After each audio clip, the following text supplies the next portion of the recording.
The terrible story happened to the main character for the third time, and each time everything was repeated over and over again, without the possibility of fixing anything. Her faithful maid lay on the floor in a pool of blood, trying so desperately to protect her mistress. But no matter how events unfolded, the main character was killed again, and this was probably a tragic fate that could not be changed. Even when she decided to leave her past life behind and start anew, taking a completely different path, the same outcome awaited her. Even when she forced her family to repent and live in pious poverty so that no one could covet their wealth, Novelita died again.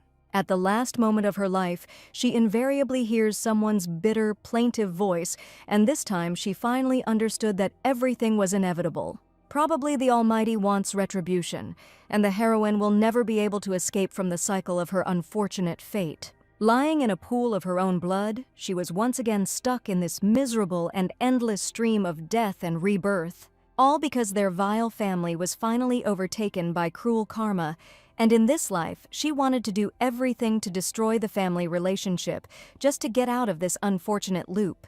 The sun shone over the palace, generously scattering golden sparks across its stone walls. The rays emphasized the carved balconies, high arches, and graceful bas-reliefs.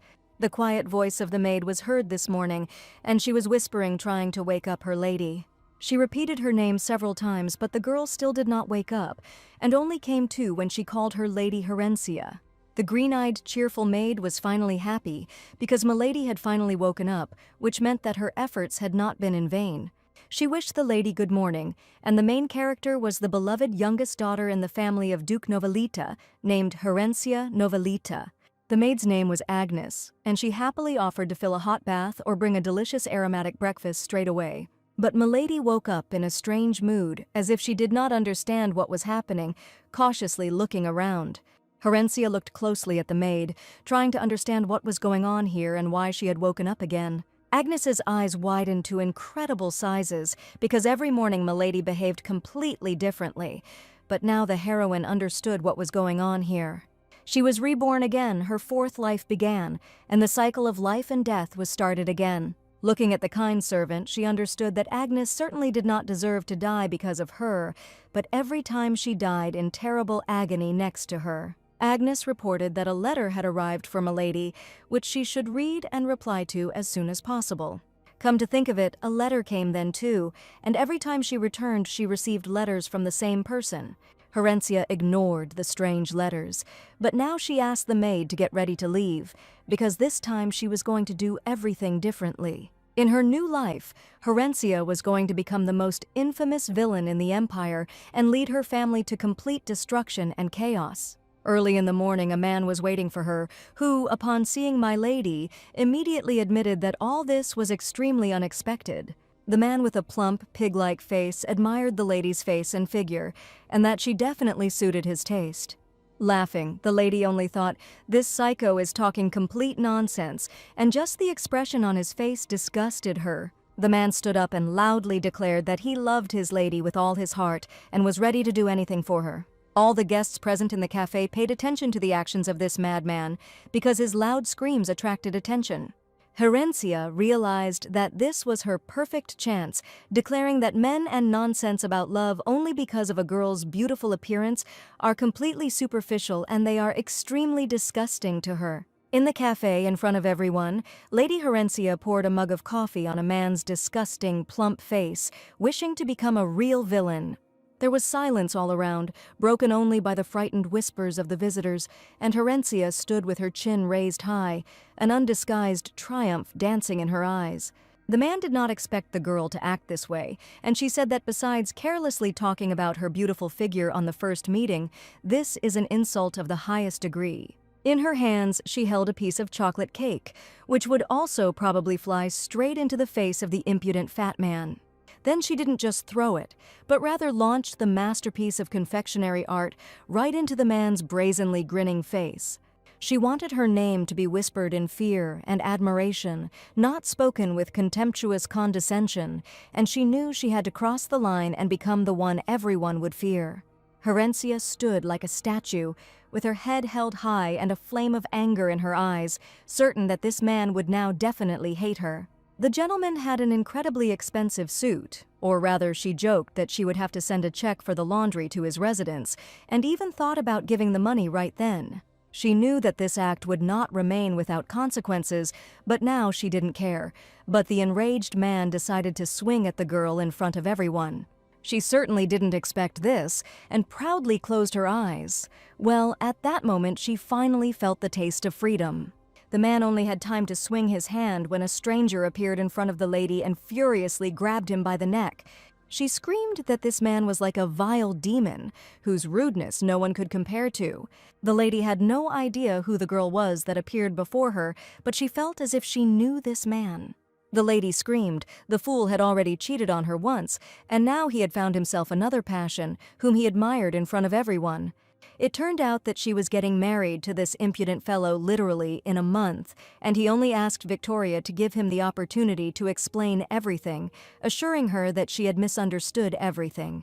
Victoria shouted that everything was quite clear here, and there was nothing to invent, because everyone had heard how this man confessed his sympathy to her. The ladies of the aristocratic circle froze with their mouths half open, and the gentlemen, forgetting about gallantry, only stared in amazement at what was happening. There really were too many witnesses in the cafe who saw everything perfectly well, and Mr. Stein fully justified his dirty reputation. Stein, having recovered from the initial shock, tried to maintain a semblance of composure, but from under the sliding cream from the cake a treacherously evil grimace appeared. Herencia never thought that things would turn out this way, but it looks like now these two won't have any wedding because of her. But at that moment she was only happy, because now both sides would blame her, and she would finally become the main villain of the novel. She didn't care at all about their future. They could argue as much as they wanted, after all, she was just a stranger, but suddenly Victoria declared that Lady Herencia was right. The heroine did not even suspect that Victoria would stand up for her and take her side, accusing her failed husband of betrayal. Victoria's face was incredibly happy, and she called the lady her savior, thanks to whom she managed to escape a terrible marriage. She thanked the lady for her worthy deed, and Herencia, asking for forgiveness, asked what had happened. This girl's name was Victoria de Thierry, and she and Stein were engaged. She knew about his infidelity, but she had to come to terms with it and get engaged, because it was a deal between the families. But after seeing this scene, she finally realized that her pathetic husband Stein was just a hopeless scoundrel. And only thanks to the villain did she finally gather the courage to call off the wedding, and Victoria sincerely admired her confidence and steadfastness. The heroine, who had not expected such a turn of events at all, had no idea what Lady Victoria was talking about. For some reason, instead of a villain, everyone started calling her a heroine, as if the girl had the gift of foresight, and all the ladies admired how she poured a drink on him. Herencia was simply in shock. This was not what she wanted at all, but everyone present began to idolize her.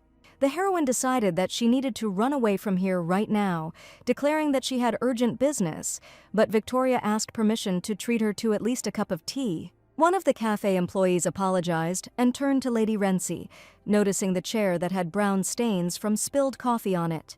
Herencia realized that now she would finally be able to take advantage of the chance and appear before the people as an angry lady. She asked how much the chair cost, but the employee suggested simply paying for cleaning instead of buying a new one. She laughed. Would they really continue to use this chair in the cafe? Because it would be very embarrassing to use it after this. Having thrown several gold coins into the hands of the cafe employee, the lady languidly turned away and was finally about to leave the establishment where she had caused a stir.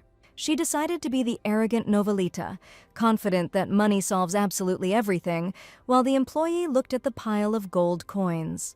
Deciding that there had been too much fuss for the first day, the lady left the establishment and boarded an ornate carriage. When she came home, she wondered why no one understood what a true villain she was, because everyone present began to admire her. She wanted everything to turn out the other way around, and for people to hate and fear her, but despite what happened in the cafe, everything turned out completely differently. Having left the employee a lot of gold coins, everyone began to consider her generous and even planned to buy a new chair, and rumors began to spread that now they even wanted to renovate this cafe. There was nothing that could be fixed, and since nothing had worked out yesterday, the heroine decided that she would have to try harder today. This morning, early in the morning, Herencia ran into the kitchen and screamed loudly, asking why they brought her breakfast so late. She began to angrily pick on one of the maids who was ironing the clothes. I assure you that all the cuffs were creased and needed to be ironed more diligently. She also ran out into the garden and asked the gardener to come down immediately and see how terribly he had cut down the trees. Since it didn't work out for us to live with enemies outside, Herencia decided to start people in his palace and began to behave differently so that everyone would think that she had gone crazy. Previously, it had seemed unacceptable to her to interfere in the affairs of servants, but she could not do anything, and she did not want to be left without the enemies that she needed now. Agnes was waiting for Milady at the door and asked her where she had gone so early, since she had previously been lying in her bed until lunch.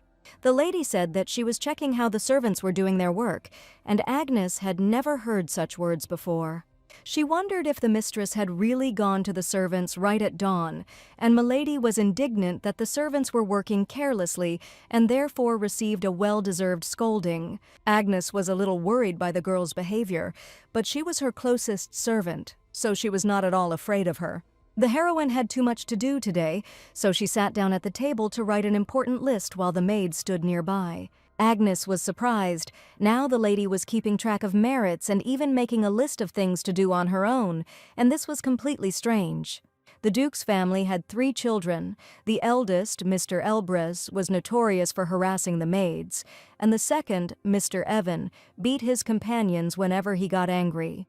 The young lady was the daughter of a ducal family and was considered a strict and strong-willed lady, but she always treated the servants with great respect. Agnes admired Milady. The young lady was truly worthy of success. And did she really decide to become the mistress of the Novelita family? The lady had just reached the right age, and the Duke was soon to name an heir, but the heroine did not even think about it. Agnes thought that this was exactly what my lady needed, but apparently she was wrong in her guesses, but she believed that the lady would become an excellent ruler. In the Empire, even a woman can inherit the throne if she has certain abilities, and Agnes was sure that Milady will definitely succeed. Right now, there were no contenders for the throne. The master was so worried, and the servants were worried, and she thought that the lady had made such a difficult decision. It was no coincidence that today she had walked around the estate before breakfast and had already planned out her entire day, which spoke of diligence and hard work. Agnes was sure that the gentleman would be delighted with this news, and wasn't it a delightful event? Because 30 years ago, women could hardly become heirs to the throne.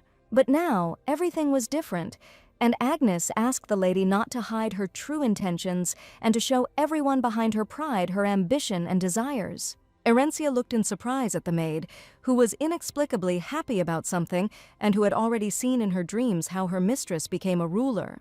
But things didn't go according to her plan. She wanted to become a real villain, so she asked the maid to stop talking nonsense.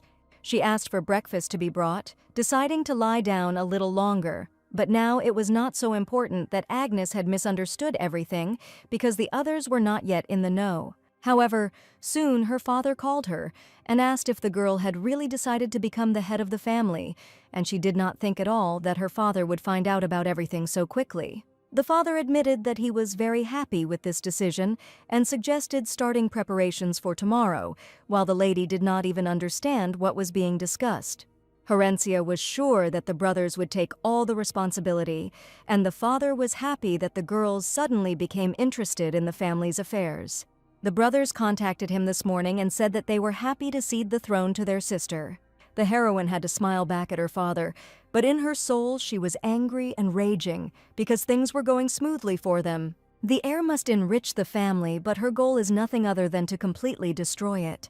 Herencia tried to guess what would happen if she suddenly became the heir to a great family. People will probably whisper that she overestimated herself and made a huge mistake.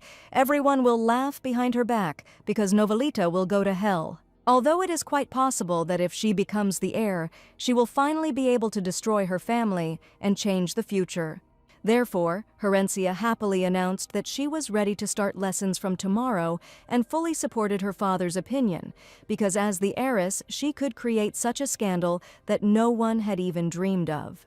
The next morning, the lady refused to take the carriage and decided to ride on horseback, while all the servants were perplexed. Agnes began to worry that something was wrong with the carriage, and if she didn't like the white one, they would be happy to provide a gold one. Everything was fine with the carriage. The heroine just wanted to get there on horseback, feeling the complete freedom of a new life. Everyone looked at her as a reckless, immature, spoiled child, and now was the perfect time to destroy her reputation. They say that riding a horse through the city is completely uncultured, but Agnes was most worried that it could be very dangerous. And if the servants looked like that, the nobles would definitely be shocked, so the lady suggested that the maid follow her in the carriage or stay here. She quickly jumped onto her horse, while Inez was puzzled as to why the lady had decided to behave this way. After all, riding a horse could be dangerous, and Agnes was restless as she watched the galloping horse. At the same time, two young men from the palace received a message that the heir of the Novelita family was soon to visit them. The noble gentleman in an exquisite black suit was surprised that there really was an official heir in this family. His assistant heard that lessons had recently begun to ensure that this man became a worthy heir to the family line. None of them could even guess who this man was, but he was supposed to visit them soon, and the young man could ask about everything personally. The heir of the family turned out to be a mystery to them, and the noble gentleman wondered who it could be. Noble gentlemen often strolled through the small streets of the town to check how security was maintained. Suddenly, a little girl came up to the young men and joyfully cried out that finally, for the first time in her life, she saw a real prince. A girl with admiring eyes named Sophia joyfully greeted His Highness, as was the custom among the local people. The prince carefully stroked the girl's head and asked if he was a real prince, then where was his princess wandering? Suddenly, the young man sensed danger and covered the young lady with his body. His assistant shouted loudly for everyone to disperse immediately. After all, a horse was galloping down the main street of the city, and on top of it was a stranger. The young man was outraged by such behavior because the child almost got hurt, and it was forbidden to ride horses in the streets. He was going to use magic, but he knew that if they found out about it, he could get into big trouble, and he only had time to see it when the horse briskly jumped right over his head. The heroes met each other's eyes, and the indignant prince wondered what kind of impudent person dared to ride a horse among the local residents. Mother Sophia ran to the girl, worried that her child might be hurt, and the assistant tried to find out if everyone was safe. Fortunately, everything was fine, and the prince managed to cover the young lady with his body, and everything was fine with the baby. She didn't even have time to get scared, and saw almost nothing, being under the protection of the noble young man. This was unacceptable on the city streets because people could get hurt, and the prince was interested in whether the little girl was hurt or if she was in pain. He stood up abruptly, considering the impudent man to be absolutely insane, and shouted that an unforeseen tragedy could have happened because of his horse. And only now did he realize that the person riding the horse was not a young man at all, but a young girl. He was very surprised to see a beautiful lady standing in front of him, who admitted in a sweet voice that it had happened completely by accident. Seeing that the lady was riding well, she also turned to the girl and asked if she was okay and if she was scared. The little girl saw a real princess in front of her and declared that the lady had descended from the soft clouds. Imagine her in front of her in a soft pink robe. Herencia stroked the baby's head and admitted that she saw the most beautiful girl in the world in front of her. But now something else was important. Not all wounds can be seen from the outside, and now the girl did not feel any pain, but she was very afraid that later she might feel ill. Sophia's mother looked at what had happened with frightened eyes and was very afraid that her child could really be harmed. Herencia promised to compensate everything and send a check to Novelita's family, promising that if anything happened to the child, it would be her responsibility. The heroine was so worried that she even forgot to introduce herself to the noble prince, whom she was seeing for the first time. Extending her hand to him, the lady told him her name, and finally the young man learned who Herencia Novelita was. His cold-blooded gaze enveloped the girl, and she could not understand why this young man frowned so much, because nothing terrible had happened, and could it be that he simply did not like her? The first lesson of the training took place, where the teacher talked about the tripartite agreements that oblige the empire to protect vulnerable countries that signed the treaty. The lady found the talk about vulnerable countries incredibly boring, but she tried not to show that she was not at all interested. The prince was also present at the training, as he needed to supervise the process. Instead of listening to the teacher, Lady Horencia looked at the dark-haired prince and thought how handsome he was. His dark hair seemed to absorb the light, and his eyes, the color of the night sky, attracted attention with something elusive that made her heart beat faster. This young man was much more handsome than her ex-husband, whom she fell in love with at first sight in her past life, and if she had met him earlier, she would have given him her heart. Of course, even then she would never have met him, the undisputed dark heir of the Gretelos family, named Euclid Gretelos.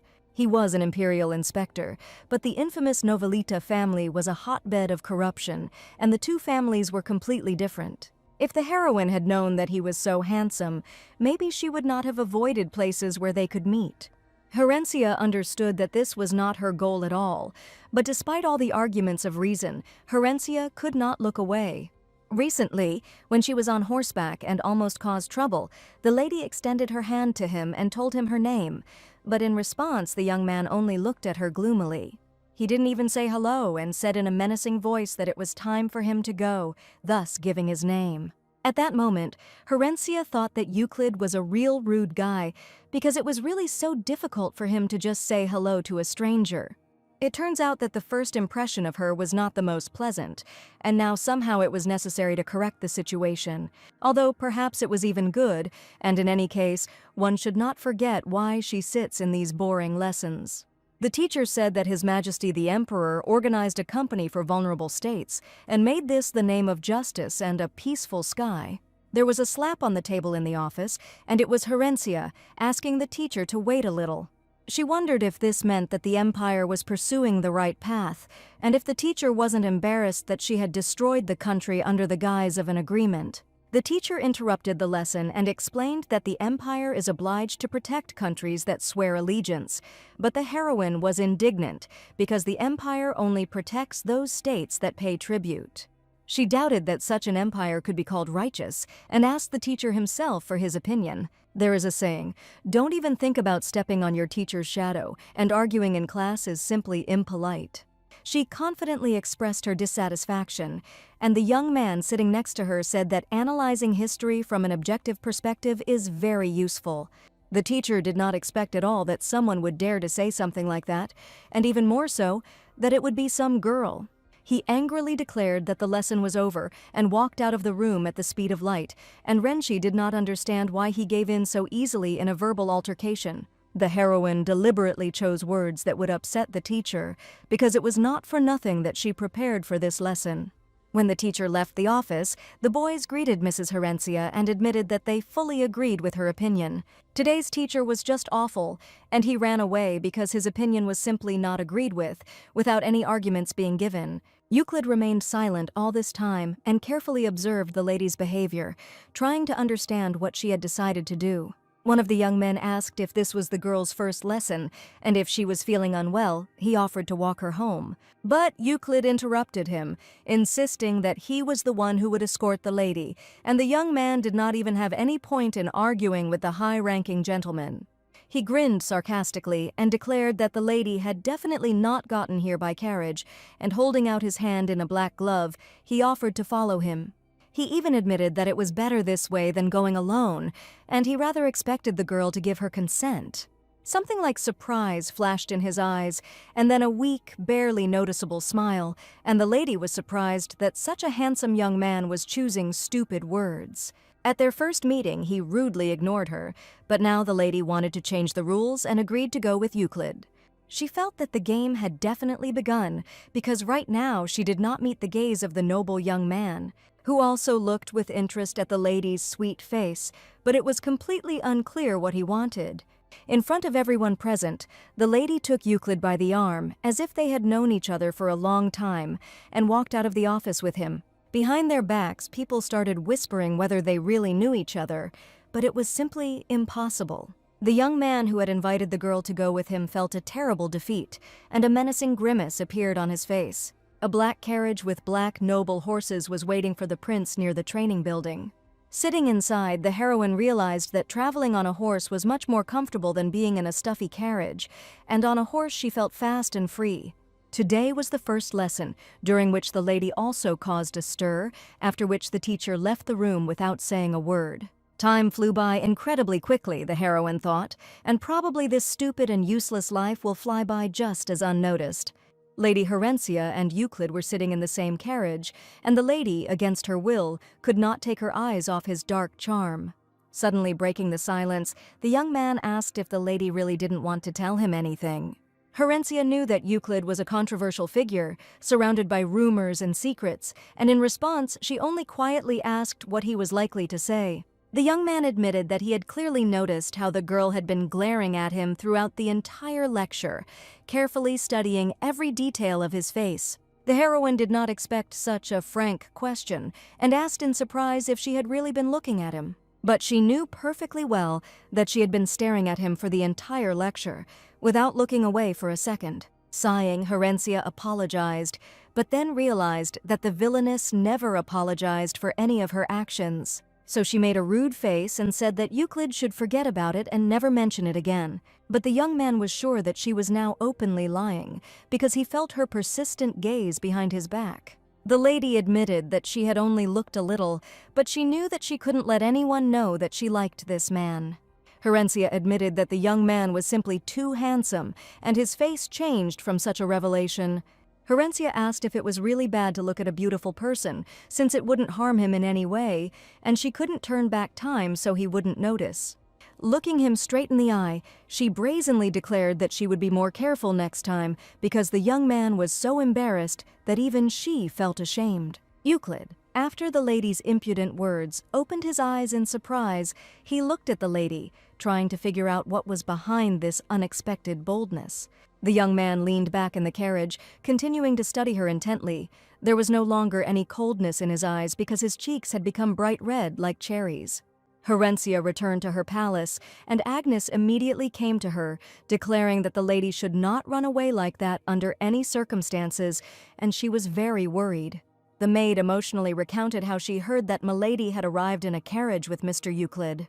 Worried that the other young ladies would start bullying her, Horensia tried to ignore the information. Agnes screamed, "Sir, and Euclid is incredibly popular.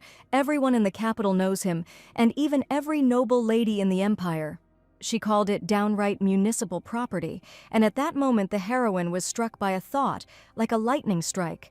She rushed to the maid and asked her to tell her even more information about Mr. Euclid. After all, the girl was sure that after meeting a famous young man, they would start to hate her, and especially if she was in the same carriage with him, they could hound her. Agnes did not mean this at all, and she wanted to convey a completely different idea to the lady. It's just that this young man is so popular, and she was afraid that rumors would spread and the situation would get out of control.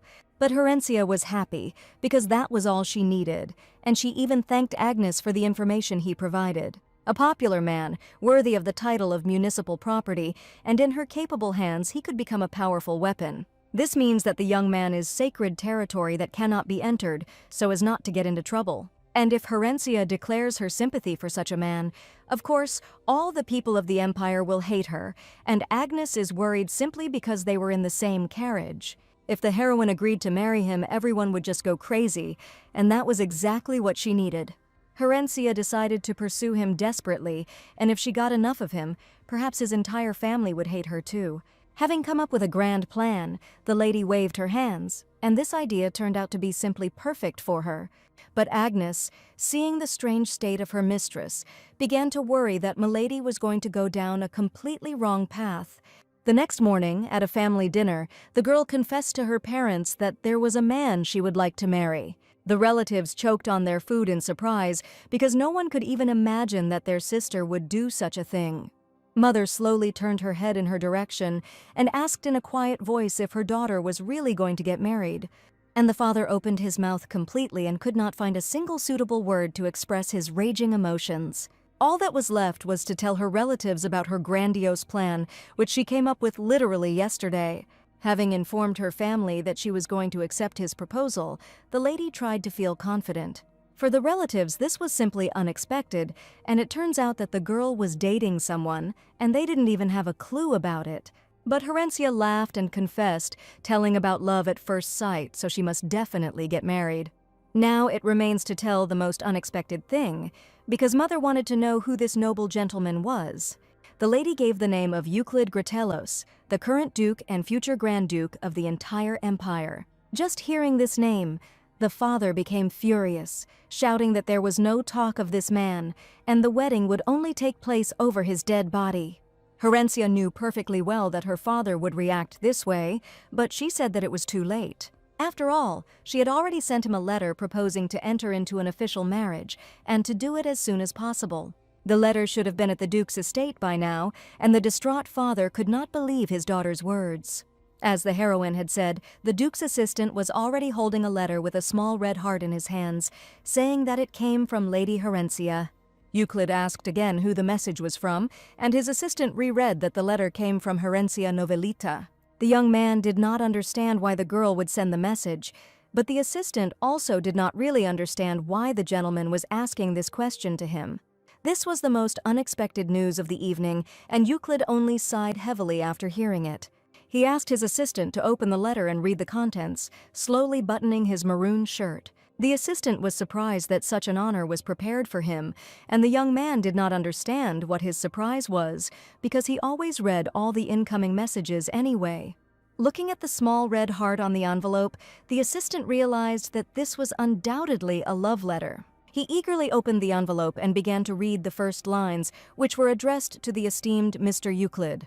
The letter contained only a couple of lines, and the young man read the most unexpected words, where the lady proposed to marry her. After asking for forgiveness, Euclid looked back at his assistant, thinking that he was trying to make fun of him. Euclid told Frederick that this could be his last joke before he was fired, and he should stop doing it immediately. But he reread the letter again, where the lady asked the respected Mr. Euclid to marry her.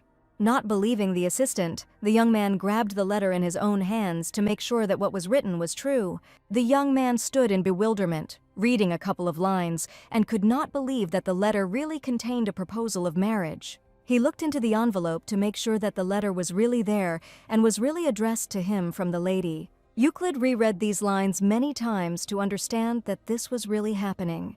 Standing in bewilderment and shock, Euclid could not even imagine what was wrong with this girl and why she decided to propose at all.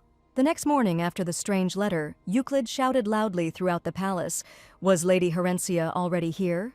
He was sure the letter was indeed a declaration of war, but the assistant laughed that the gentleman had accepted her offer and still calls it that. The young man was confused. Did Frederick really think that this was a real proposal? And no matter with what intonation you read her letter, it still seemed to the young man that she was getting ready to fight. The lady did indeed arrive early in the morning, and Euclid asked his assistant to tell her to wait in the drawing room. And now it didn't matter to him at all in what form he would appear before her. The main thing was to find out what this girl had planned. She didn't even warn him of her arrival, and Euclid wasn't going to dress up for her. Frederick noticed that the gentleman was incredibly nervous, and for the first time he had seen such raging emotions in him. And he didn't even think that Mr. Euclid would be so excited, because before this man treated everything cold-bloodedly and calculatingly. Having met Herencia, Frederick realized that this girl really did not look like an ordinary princess. Her gaze was admirable, full of mystery and enigma, as well as some incredible magic of attraction. Euclid came out into the drawing room to see Milady and declared that it was rather rude to break into his palace without warning. He ordered his assistants to leave the living room immediately, realizing that everyone present might feel awkward right now. Euclid was incredibly nervous, and it was even difficult for him to concentrate and understand what to do next after seeing this impudent girl. When Herencia sent the letter, she was sure that the young man would refuse the offer because his whole appearance screamed that he was not happy to see her. But even in such a situation, he still cared about her dignity, which spoke of his considerate attitude. Herencia did not waste time chatting and asked if the gentleman had received her love letter.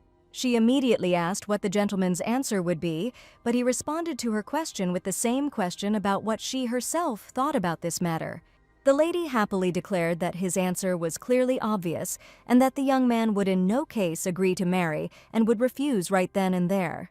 She was already expecting to hear his angry speech, but the young man only quietly asked if she really thought so. He walked up and leaned right in front of her face, asking if she was sure he was going to reject her. At that moment, the lady felt like a little bunny at whom a formidable wolf was looking with gray eyes. After all, for some reason the game was now going completely against her rules, which she was absolutely sure of. Frederick looked at the master and lady with bated breath and did not even try to understand what was happening here now. The butler also did not say a word, standing in complete bewilderment from the unexpected situation. Herencia herself was shocked, asking what the gentleman meant, since they were seeing each other for the second time in their lives. She had not even been presented to the court yet, but Euclid declared that the girl had been the first to propose marriage to a stranger, and he was sure that everything would happen soon. He smiled and admitted that the wedding was very opportune, because the banquet in honor of his birthday was in just 2 months, and there they would be able to announce their engagement. Herencia certainly didn't expect this turn of events, but now she had no other choice and asked if he really decided to accept her offer. Euclid admitted that he needed to think about it for a while, but he was quite open to the possibility. Returning home, the heroine was upset, telling the maid that Euclid was going to think about an engagement. Agnes was sure that his words sounded promising. He was irresistible, that could not be taken away from him, but under no circumstances could she ignore my lady. With her face buried in her pillow, the heroine couldn't understand when everything went wrong, because he should have refused. The girl who dared to desire Mr. Euclid, a public treasure, was finally rejected. Now she is simply obsessed with him, impudent and rebellious. She didn't want to be talked about like that and didn't think that the gentleman would actually accept her marriage proposal. But now he said with complete confidence that he was going to think about it seriously, and the girl's head was simply spinning this evening. Her thoughts were torn apart, and suddenly the butler announced that a letter had arrived for my lady. Suspecting who had sent the message, the lady turned to the butler with bated breath. It seemed that it was a personal invitation especially for her, and the butler thought that it would be better for the lady to open it herself. She was surprised and did not understand who could send her a personal invitation, because not a single letter had arrived to this palace for too long. Soon, she went to the meeting, where the noble ladies were incredibly happy to see Lady Herencia. She even deliberately showed up very late and dressed too smartly for the tea ceremony so that the girls would speak as badly of her as possible. But for some reason, the meeting was filled with an incredibly kind atmosphere, and the ladies looked at the long-awaited guest with admiration. One of the girls admitted that there were a lot of rumors about the lady, but for some reason these rumors only made people happy. Herencia did not understand where she had miscalculated, because she had deliberately behaved incorrectly, was rude and impudent, and rumors should have entrusted her honor. But people said that she did only good and brave deeds, and this was completely different from what the lady expected. It was said that Lady Herencia tried to break the ingrained traditions of the empire, where the culture had become too harsh, and even one lady admitted that she also loved to ride horses, but was afraid to do it openly without being judged. But on the day when the girl appeared in the center of town on horseback, she broke this unspoken rule. The noble women were under pressure from all sides, and in such a world it was not so easy to take matters into one's own hands and be an example for others. The lady suggested having a snack first, then going horseback riding, and then visiting a cafe where they say the interior has been completely remodeled. The cafe was called the Midday Sun, and it was there that Lady Victoria refused her impudent husband Stein's upcoming wedding. She took revenge on him well, and the ladies heard that the girl even hit him right in the face. She finally found the courage. In truth, Victoria's life changed dramatically that day, because if she had married Stein, a sad fate would have awaited her. She confessed that it was all thanks to Lady Herencia, who exposed the liar and impudent man. Lady Herencia was now the first star among the noble ladies. She could not believe that everything turned out so wonderfully only thanks to her. The ladies found her delightful and incredibly charismatic, and admired her confidence, sincerely wanting to follow her example. Herencia had not expected such glory at all, because now all the noble ladies idolized her and considered her the most confident lady of the empire. She wanted to justify that she was completely indifferent here. She turned to the girl with admiration and asked if she could teach them how to defend their opinions and behave in society. This is something the heroine never expected, that she would become a real star, who would be asked to teach them how to do the same as she can. The girls were waiting for her answers. Each of them really dreamed of being like her, to have the same self-confidence. Victoria continued to hold her hand, hoping that people would agree and show them what it meant to be a real lady. Euclid, whose name was synonymous with success and composure, was in turmoil. He was used to controlling every aspect of his life. But now, in his carefully constructed world, there was a note, the false and persistent Lady Herencia. He couldn't understand why she occupied all his thoughts. Her smile, light and mysterious, seemed to hint at secrets that he desperately wanted to unravel. Before this, the young man had always relied on reason. Everything was perfect. But next to this girl he lost his composure, and for the first time he experienced something like this. Frederick clearly called this feeling first love, and the gentleman menacingly declared whether he really wanted to be fired. He now immediately set to work, declaring that he was extremely busy, as he had accumulated an incredible amount of paperwork. For the first time in his life, Euclid realized that he was losing control, and the reason for this was Lady Herencia, a mysterious stranger who had entered his thoughts without invitation. It all happened too impulsively, and he wanted to give up on the marriage, but at that moment he simply couldn't stand it and said completely different words. And as soon as she was next to him, he himself did not understand why he said that he was not going to reject her at all. He tried to brush off this obsession, explaining it all away as being busy and stressed, but the truth was much more prosaic and frightening. The gentleman was even now sure that in any case it was a mistake, and had he always been so unrestrained? Her gaze, piercing and appraising, seemed to see right through him, revealing his weaknesses and hidden desires. But after he declared his readiness to accept the proposal, the girl had such a strange expression on her face, as if she expected something completely different. Her reaction seemed too cute to him. The young man could not even imagine what this strange girl was thinking about. After thinking for a bit, the heroine realized that the noble lady's offer was just right for her, and this time everything would work out for real. At first she was confused when the young ladies asked to teach them, but if she thought about it, she had no reason to refuse. In fact, it will even be better there. Thanks to them, a wonderful, brilliant thought came to her. She decided to call this project How to Become a Villain, and step 1, she will teach girls bad behavior and turn them into perfect villains. Step 2, Herencia decided to destroy the noble reputation of the young ladies, after which the entire secular society would begin to hate them.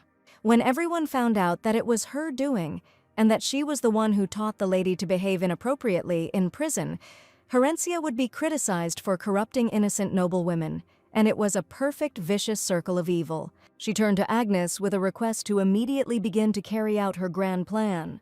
The heroine asked to write invitations, and also to bring her paper and a pen. This is where her villainous training will begin. The ladies happily sat around the head of the table and waited for the lady to begin telling the most important secrets of success. The girls listened attentively to the lady, and Herencia asked if they were all ready to become like her. The ladies with admiring eyes were delighted that the training would begin right now, and each of them dreamed of becoming like Herencia. Since everything had been decided, the lady was ready to begin in a minute, and the girls listened to her attentively. Holding notebooks in their hands, they were not prepared to write down every word she said, so as not to miss even the slightest detail. The ladies were full of enthusiasm, and the heroine was sure they would make wonderful villains. When the training began, the noble ladies were a little confused after the first few minutes, because they had never behaved like that before. They did not understand whether they really had to behave exactly as Lady Herencia said. The lady claimed that the later the girl arrived, the more attention she attracted, and they had to be late for her classes, and this was not discussed. They arrived late anyway, but the lady arrived even later, and insisted that even if the lady promised to arrive on time, she would still be late. The ladies agreed that they would be half an hour late before the start of the class. It wasn't a matter of time, but of the fact that they arrived late, and if the heroine's reputation suffered because of being late, the girls would stop respecting her. Soon, their lesson was about to come to an end, and the lady smiled and suggested reminding them that today was the most important information, and they must remember it and repeat it every day, early in the morning, standing in front of the mirror. The first rule of a noble lady was to always take all her gifts back. The lady said that the girls would have to return everything they were given, even if they liked these gifts incredibly. If they forget all the other rules, these 2 basic rules will definitely change their lives. Herencia called the young master for help so that they could act out a scene and practice today. She said that if her servant invited girls to dance, they should behave strictly as follows. Even if an incredibly handsome man approaches them, the ladies should indifferently refuse. Seeing the incredibly cute, handsome man, the first thing the ladies wanted to do was, of course, agree. But they promised the lady to try their best, no matter what, to become like her. The lady was desperate to become the biggest villain in the empire, and today she decided to deal with her servants. Having gathered all the maids and servants, she decided to check everyone who was performing their duties. In recent days, the heroine had no time to find fault with the servants and deal with the affairs of the palace. She had to do this to become a real villain, because she felt that she had become too relaxed. But since she hadn't checked them for a long time, now she could definitely find fault with the little things, planning to scold the servants all day. Putting on white gloves, Horencia went to check how dirty the palace was, but when she ran her hand along the windowsill, she couldn't believe how clean it was. Rushing in different directions, she tried to find somewhere a pile of dust for which she could scold the maids. Even when she came to the kitchen, she saw a magnificently set table where perfect cleanliness was also maintained. All the dresses in the wardrobe were perfectly ironed and washed, and the lady could not believe that the servants in the palace really did their job well. The last hope was the gardener, but when she went out into the garden, she saw a beautifully trimmed figure from the bushes, and she did not understand whether everyone here really worked. She had nothing to complain about at all, and the lady declared that since when had servants been doing their job so well? The servants admitted that their work brought them great pleasure, and their self-esteem rose even more, because the mistress did not find a single flaw. Now the heroine did not understand how to become a villain and why to scold the servants, because everything in the palace was simply perfect. Not understanding what there was to find fault with, the heroine looked around every corner of the palace but found nothing. Sebastian approached her and informed her that a distinguished guest had arrived at the palace and that the lady should probably go out to see him. She opened the door and heard a faint, creaking sound, angrily declaring that the door was constantly squeaking and should have been fixed earlier. Sebastian promised to fix it as soon as the guests left, and bowing his head, asked Milady for forgiveness. He said that he would do everything himself and did not even intend to ask the servants for help, but the lady was sure that such work required a knowledgeable person, since Dr. Repair was the work of another craftsman. She asked to invite carpenters and blacksmiths here, but Sebastian assured her that they needed to be called in advance. Finally, the lady found something to complain about, and it didn't matter whether it was an aristocrat or a commoner or even a lowborn. She ordered that someone be found who could handle this task. The carpenters of the Greytree Guild were renowned for being the finest craftsmen who carried out work exclusively for noble families. Previously, this guild consisted only of experienced craftsmen, but due to the monopolization, Greytree turned into a gathering of inept craftsmen. The aristocrats knew this very well, but still continued to turn to them out of pride. This had nothing to do with the heroine, because now she absolutely didn't care about her reputation, and she wanted Sebastian to be accused of behavior unbecoming of an aristocrat. Surely she constantly hurt his pride, because he himself was looking for work on par with ordinary people, but the young man just knew a good master. After his words, Sebastian even smiled, and Horencia was disgraced even here. Sebastian is nicknamed the Wooden Doll because he rarely smiles or gets angry, but today he actually smiled. And he smiled at the lady, thanking the young lady, and she did not understand what she had done again. The butler's great-grandson was an excellent craftsman, and Agnes had heard that he was very experienced, and if he did the job well, he would be known as a good craftsman. And just now, Horencia gave a commoner a great opportunity to show himself and reveal the talent that the Novelita family recognized. It turns out that being a villain is incredibly difficult when everything in the palace is good and perfect. The girl had not felt so calm for a long time, and she realized that it was time to take care of important matters. Agnes said that it was necessary to select a dress, jewelry, and accessories for her presentation at court. And most importantly, it was necessary to find a noble partner as soon as possible who would represent herself with her. I thought earlier that only one person would be suitable for this role, and my first thought was about Mr. Euclid. On the birthday of Prince Barlos, the Emperor's heir, in her life, in this very hall, she met her husband. In her past life, she thought it was a lifelong love, enchanted by a sweet, noble gentleman. She believed that she would finally be happy when they got married, but it was all just a terrible illusion. So this time she was going to find the perfect partner, someone so dazzling that she wouldn't even want to look at her ex-husband. Someone who truly shines, a gentleman who attracts the attention of others with his manners and nobility. Having compared all the facts, the heroine realized that only one person was perfect for this role. The next day, Euclid was going to a banquet in honor of Barlos's birthday and asked Frederick to prepare everything thoroughly. The young man even laughed. Was the gentleman really going there for the lady? And his jokes got him pretty pissed. The imperial family is now in the midst of a bitter war for succession to the throne. Prince Barlos relied on the support of the empress from the old nobility, and Prince Grasus was quickly gaining power with the support of the rising factions. In this chaos, Prince Gretelos had maintained a neutral position, and if Lord Euclid came to Barlos's banquet, people might think that he was now on the empress's side. The imperial family must be putting pressure on him, and it was no wonder that the young man was in such a terrible mood before the banquet. Frederick warned that it was necessary to prepare well and find a partner whom he would accompany. At this moment, the gentleman's assistant approached Euclid and informed him that another urgent letter had arrived for him. The letter again looked like a love letter and was probably from Lady Novelita.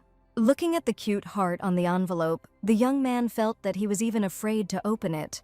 He asked his assistant to open the letter, but Frederick no longer agreed, since another assistant had brought it. The gentleman asked him to stop whining, and as soon as Frederick read the first lines, he said that the gentleman had great news and he had a partner. A whole week had passed since receiving the letter, and Herencia was worried because Euclid still hadn't responded, and she even wondered if she would really have to break into his house again to get what she wanted. These thoughts did not give the girl any peace, and on the one hand they even scared her, because she did not want to do this at all.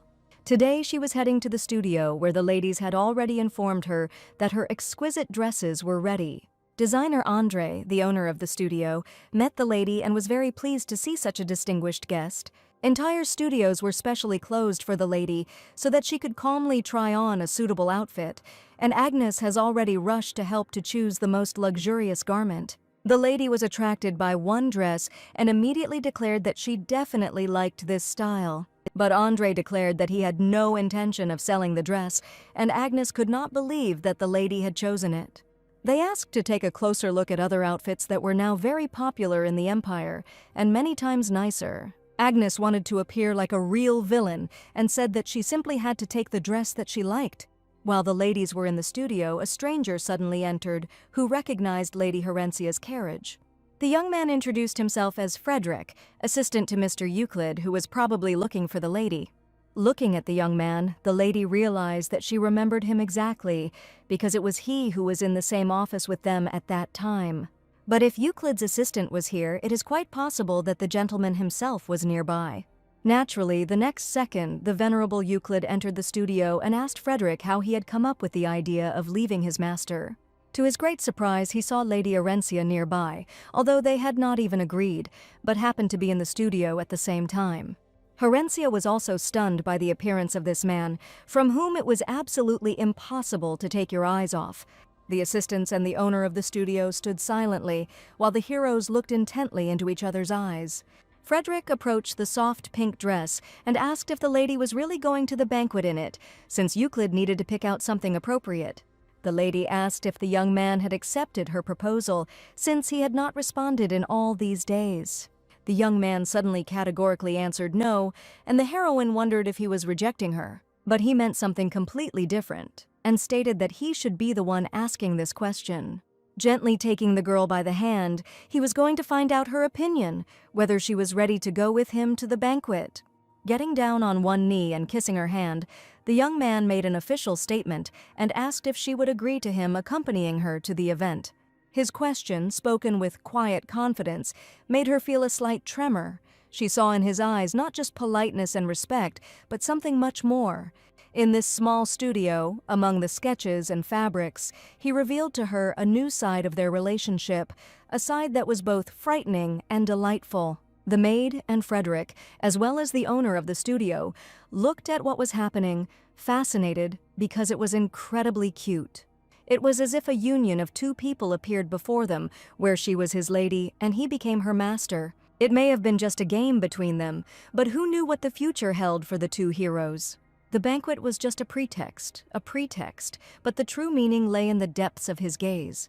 Prince Barlos's birthday had arrived, and all the most respected gentlemen of the empire were heading there.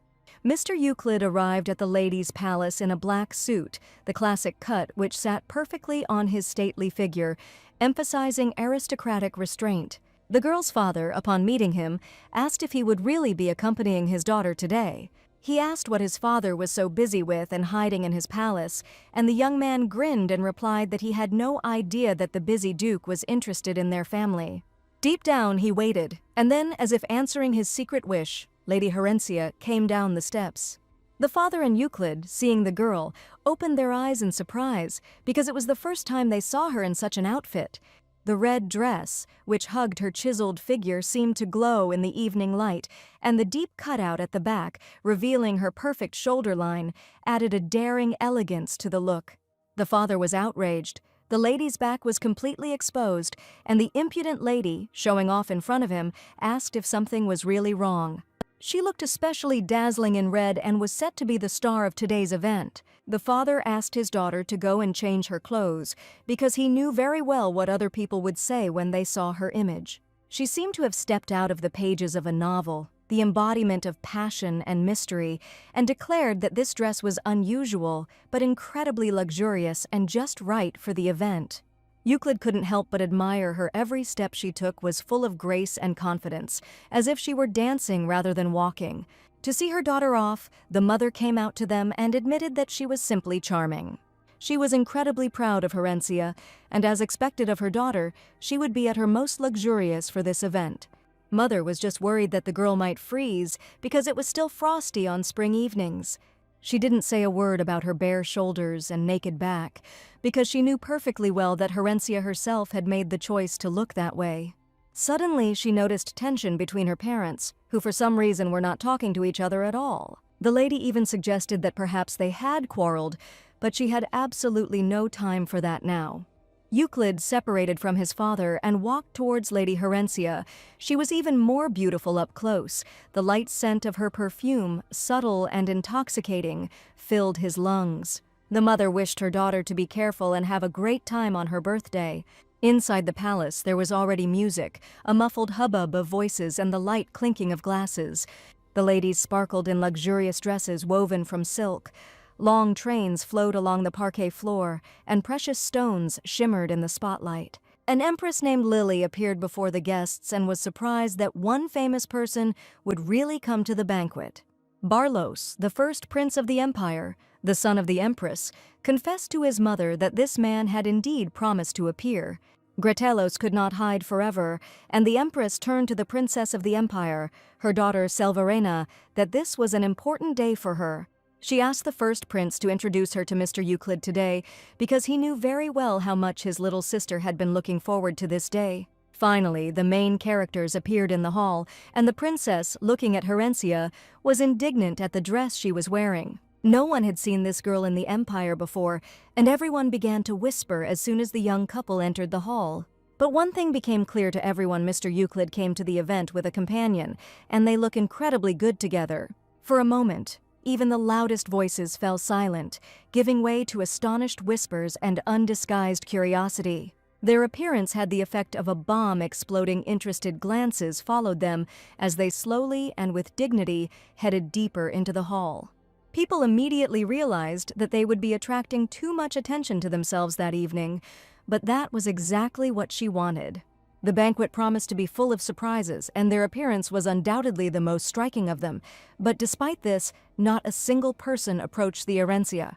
It was as if everyone deliberately turned their eyes away from her and did not even greet the young lady. And were all the ladies simply jealous of her because of Mr. Euclid, since she became the first lady to appear with him at the event? The intrigue grew with every minute, and everyone was interested in what connected these two and what plans they were hatching. The lady decided to walk around the entire room so that they could be properly examined, while Euclid felt like a little puppy on his first walk in his life. They approached the butler, and the young man greeted Mr. Gretelos and Lady Novelita. He said that His Majesty was asking for a meeting with the honorable gentleman in order to finally communicate with him personally. Out of the corner of her eye, the heroine noticed that the entire imperial family was looking only in their direction, and it even seemed to her that the Empress and her daughter had their eyes on Mr. Euclid. She noticed the girl standing in the imperial family, who seemed to be burning her with her eyes. It was the Empress's daughter, who was looking intently at the lady in the red dress, as if condemning and despising her. Prince Barlos raised his glass of red wine and greeted the guests who had come to his celebration. They sat down at the table with Euclid and his companion, and the lady thanked him for the warm welcome. It seems that Prince Barlos even liked her a little, but the princess didn't want to take her eyes off her. But the Empress, looking angrily in her direction, was clearly her enemy, and immediately asked if the Duchess herself had chosen this dress. To think that she decided to speak about it directly was exactly what the heroine needed to finally become a real villain. The Empress knew that the girl went out into society from time to time, but it seemed that she had no idea what rules this world lived by. Without hiding her feigned anger, the heroine decided to show her sincere anger and said that she had chosen the dress herself, especially for this banquet. Taking up the cutlery, the lady admitted that in fact she had not eaten anything since yesterday. Apparently, all the girls were starving themselves to fit into the dress, and Herencia, holding a fork in her hand, asked when they could start eating. She was going to greedily devour every bite, enjoying the food right in front of the Empress because the food at these banquets was simply incomparable, but no one touched it. Eating at a banquet was considered bad manners, and besides, the ladies, squeezed into their corsets, were hardly able to eat even a bite. They were all so hungry, but how would they feel watching someone else also eating delicious food right in front of them? So Renee's immediately started on the meat and was about to put the largest piece into her mouth. Chewing deliciously on the aromatic piece of meat, the lady understood how much this must be infuriating the Empress and everyone around her. At this point, Euclid suddenly asked if he could join her meal. They were the first people to start eating, while Herencia praised the talented cook because the meat turned out to be incredibly tender.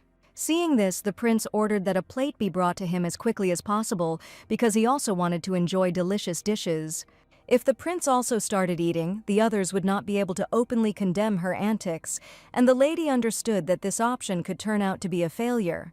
But still, she continued to enjoy the delicious food, while Mr. Euclid stared at the princess. She sat and ate absolutely nothing, only carefully examining the interesting guests. There was tension between the heroes, and the most angry of them was the Empress. Looking at Herencia, the ladies only said with disappointment that if only they could wear such a dress, they would gladly try all the dishes at the banquet. But the girls were absolutely all in tight, cramped corsets, and only now did they realize that they could have worn completely different clothing. Victoria was present at the banquet with her friends, and the girls noticed that Herencia, as always, was the center of attention. Today, the ladies felt more confident than usual because they had already had several lessons from a real villain. Beautiful music began to play, and the ladies worshipped their mentor, who looked simply stunning today. The ladies understood that everyone would start dancing now, but at the first lesson, the lady said that the young men should definitely be refused. But that evening, the girls decided to have some fun, and taking strangers and young men by the arms, they gathered to dance beautiful dances with them. Mary was left alone and wished her friends a pleasant evening and to have fun from the heart. The couples whirled in a melodic waltz, with handsome gentlemen holding their luxurious ladies by the waist. A young man, charming and handsome, approached her and asked if the lady would do him the honor of dancing with him. Looking at the handsome man, the girl understood that it was not the time to stand there like a statue, and that she simply needed to do as Lady Herencia had taught her. According to etiquette, they had to introduce themselves first, but the young man suggested that they get to know each other better a little later. Being sure that the lady was obliged to agree, he, not hearing an answer from her, brazenly took her hand and declared that now they would go dancing. The lady screamed loudly and hit the young man with her hand, indignant at what he was doing. While all the couples were dancing, she stood with this young man who brazenly offered her his dance. The young man began to be rude, saying that the girl was simply playing hard to get, since she was standing in the corner all alone, having not found a partner for the dance. And the lady understood that she should not tolerate these insults, But she was not very confident in herself. At that moment she remembered the words of Herencia, when the lady said that the girl gives what she receives and it does not matter. The main thing is to be shameless. Mary really never was rude to people left and right, and only tolerated insults and insults. And right in front of her appeared a real villain who wanted to take advantage of her shyness. Mary said that in any case she refused to dance and asked them to stop clinging to women because it looked very pathetic. Anger slowly rolled over the villain, and he declared that the lady was throwing herself at all men, and now she thought that playing at being brave and confident would change anything. Admitting that he had spoken to her out of pity, he asked her to consider it a gesture of charity. It seemed that some kind of skirmish was brewing. The young lady had refused her partner, and everyone had turned their attention to Lady Gertraud, who was constantly alone. People whispered that this girl was not in a position to choose partners, and Mary was downright sad, realizing that she would never become like Lady Herencia. At the right moment, the lady came up and asked why Mary was standing there in the corner, looking very sad.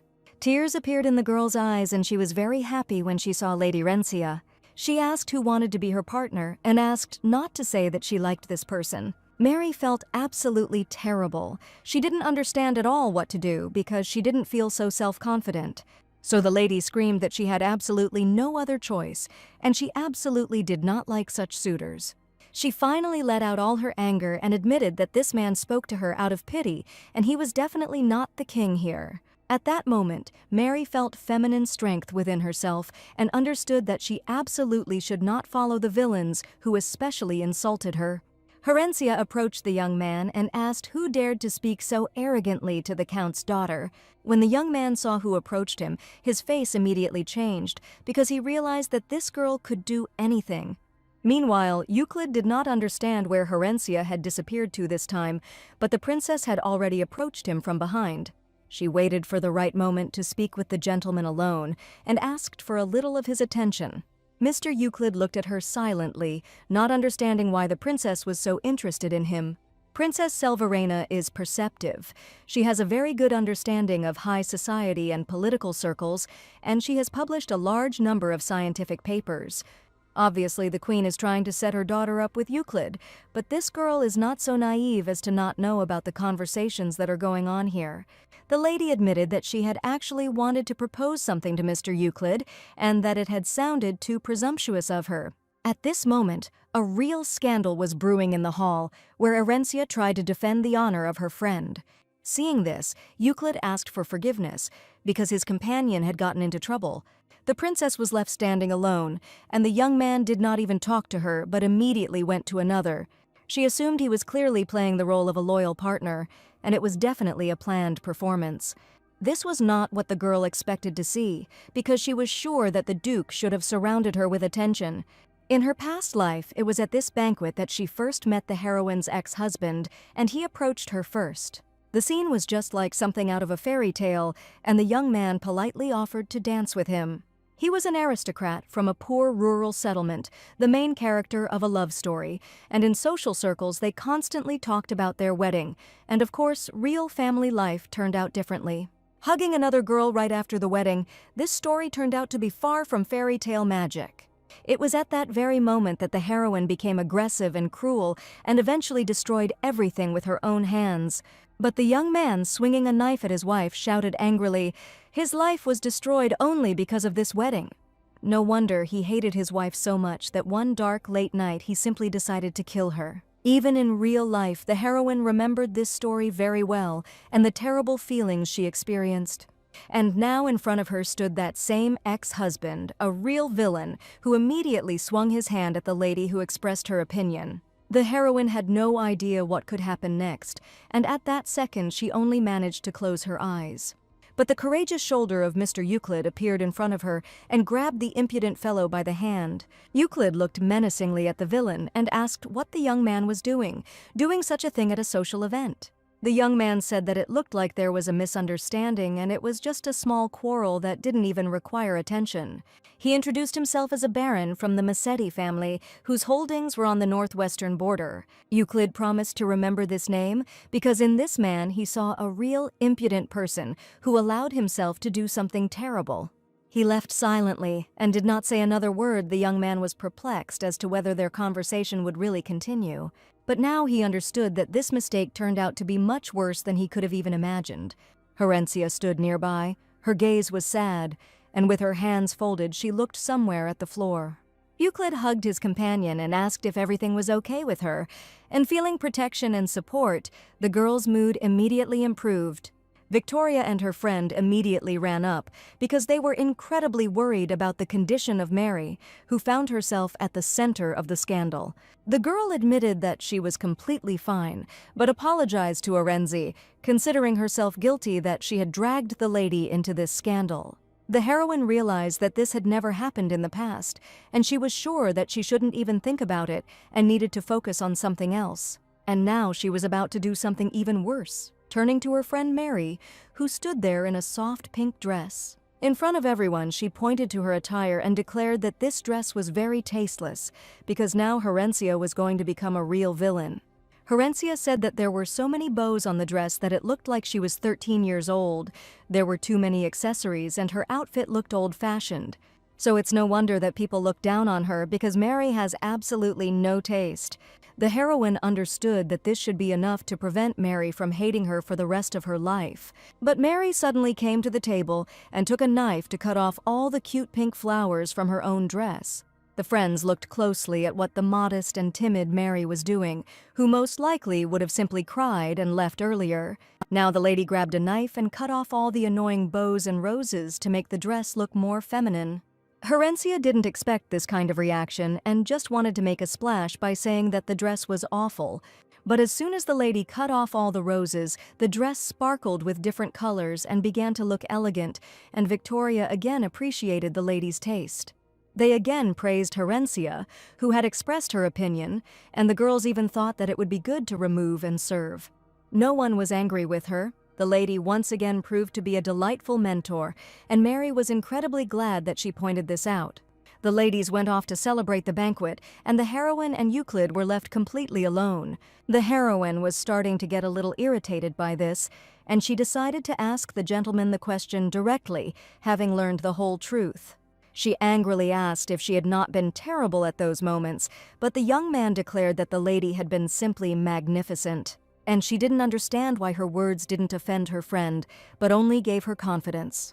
Euclid admitted that it was very sweet of her, but the lady did not understand at all how she could now become a villain. Even at that moment, she felt doomed, as if she was failing at everything.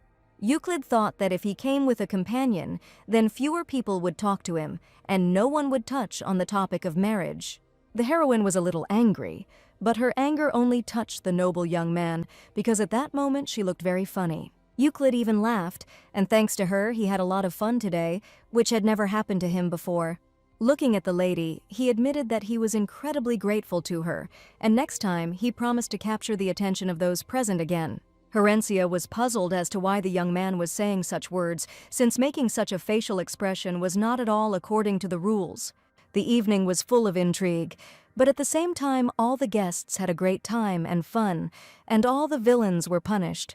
After the event, the Empress was so angry that she threw things around her room in anger and even broke a huge glass.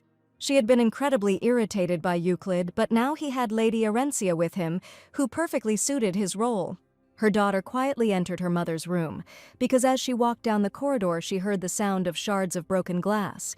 Without a second thought, she angrily threw the fan in her daughter's face, screaming that she was a pathetic child and had done nothing. A red abrasion from the blow appeared on the girl's face, and the Empress considered her behavior simply disgusting. Despite the mother's anger, the lady remained calm and asked her not to worry anymore, promising to meet Lord Euclid in person once all the gossip from the banquet had died down. After a wild party, Lady Horencia woke up in the morning in a great mood and was so calm because she was not going to do anything today. She has come to court, so now she must fulfill the duties of the heiress of the family. But the Novelita family had already acquired a bad reputation, and nothing could raise the prestige of this family. The heroine thought about what she should do and how to make new enemies, preferably something connected with people in power. While trying hard to come up with a new plan, an idea popped into her head, and she realized that this could be a great solution. Herencia was going to lend money to aristocrats and then torture them until they paid back their debt, and in her opinion there was nothing more disgusting than money. She had already prepared the documents and brought them to her father, but after carefully studying all the information, he stated that this was absolutely impossible. The heroine didn't understand what was wrong here. Her plan was well thought out and definitely should have worked. Father thought that if a lady wanted to lend money, it would be better to choose ordinary citizens and not bother with aristocrats. The daughter was outraged, saying that a noble life requires a lot of money, while ordinary citizens are on a completely different level. Even if the common people are indignant, they will never be able to harm the family. The loan was completely illegal, but the father said that if his daughter was so confident, she could get the initial capital. But if something goes wrong, he warned that he will not stand up for her, but his daughter promised that everything will be under control. She wanted to make sure that the whole family would be drawn into the scandal, and she was going to try hard. The father gave only 500 silver coins, and the lady was upset about what kind of business she should start with this money. It seemed to her that every plan of hers had failed, and wrapping herself in a huge down blanket, the lady wanted to escape from this world. Knowing that the business was doomed from the start, she didn't know how she could borrow money without having a penny. Agnes informed the lady that a visitor had come to her and said that he had a business proposal for the lady. The lady poked her head out from under the blanket with interest and asked who had come to visit her. This man turned out to be the owner of the studio, and with admiring eyes he called the lady simply incredible. Herencia didn't understand what was going on and why he was the one who came to her, since she had simply bought a dress from him. The young man said that every day dozens of people come to them for ladies' dresses, and the studio is now a huge success. The owner of the studio came with an offer and, with permission, asked to sell the dress under the name of Lady Herencia. This was just what the heroine needed. She asked how much the owner of the studio was going to pay her. The lady asked not to say that the owner was going to do it for free, and for one dress he offered 3 silver coins. But the heroine knew her worth, and she confidently asked for 30% of the net profit from the deal. Andre began to bargain, and initially offered 10%, but soon agreed to 25%, and the lady said that it would not be a problem for her if he did not release these dresses. But he needed her name, and the owner had no choice but to agree to her terms. The money seemed to come into Milady's hands by itself, and she happily reported that Andre had made an excellent decision. And if they were going to do something, they had to do it right, so the lady asked to call the artist first. Euclid's thoughts were occupied with many problems, and he thought that this cycle would never end. While riding in a carriage through the streets of the city, he suddenly noticed colorful leaflets that were flying all over the city.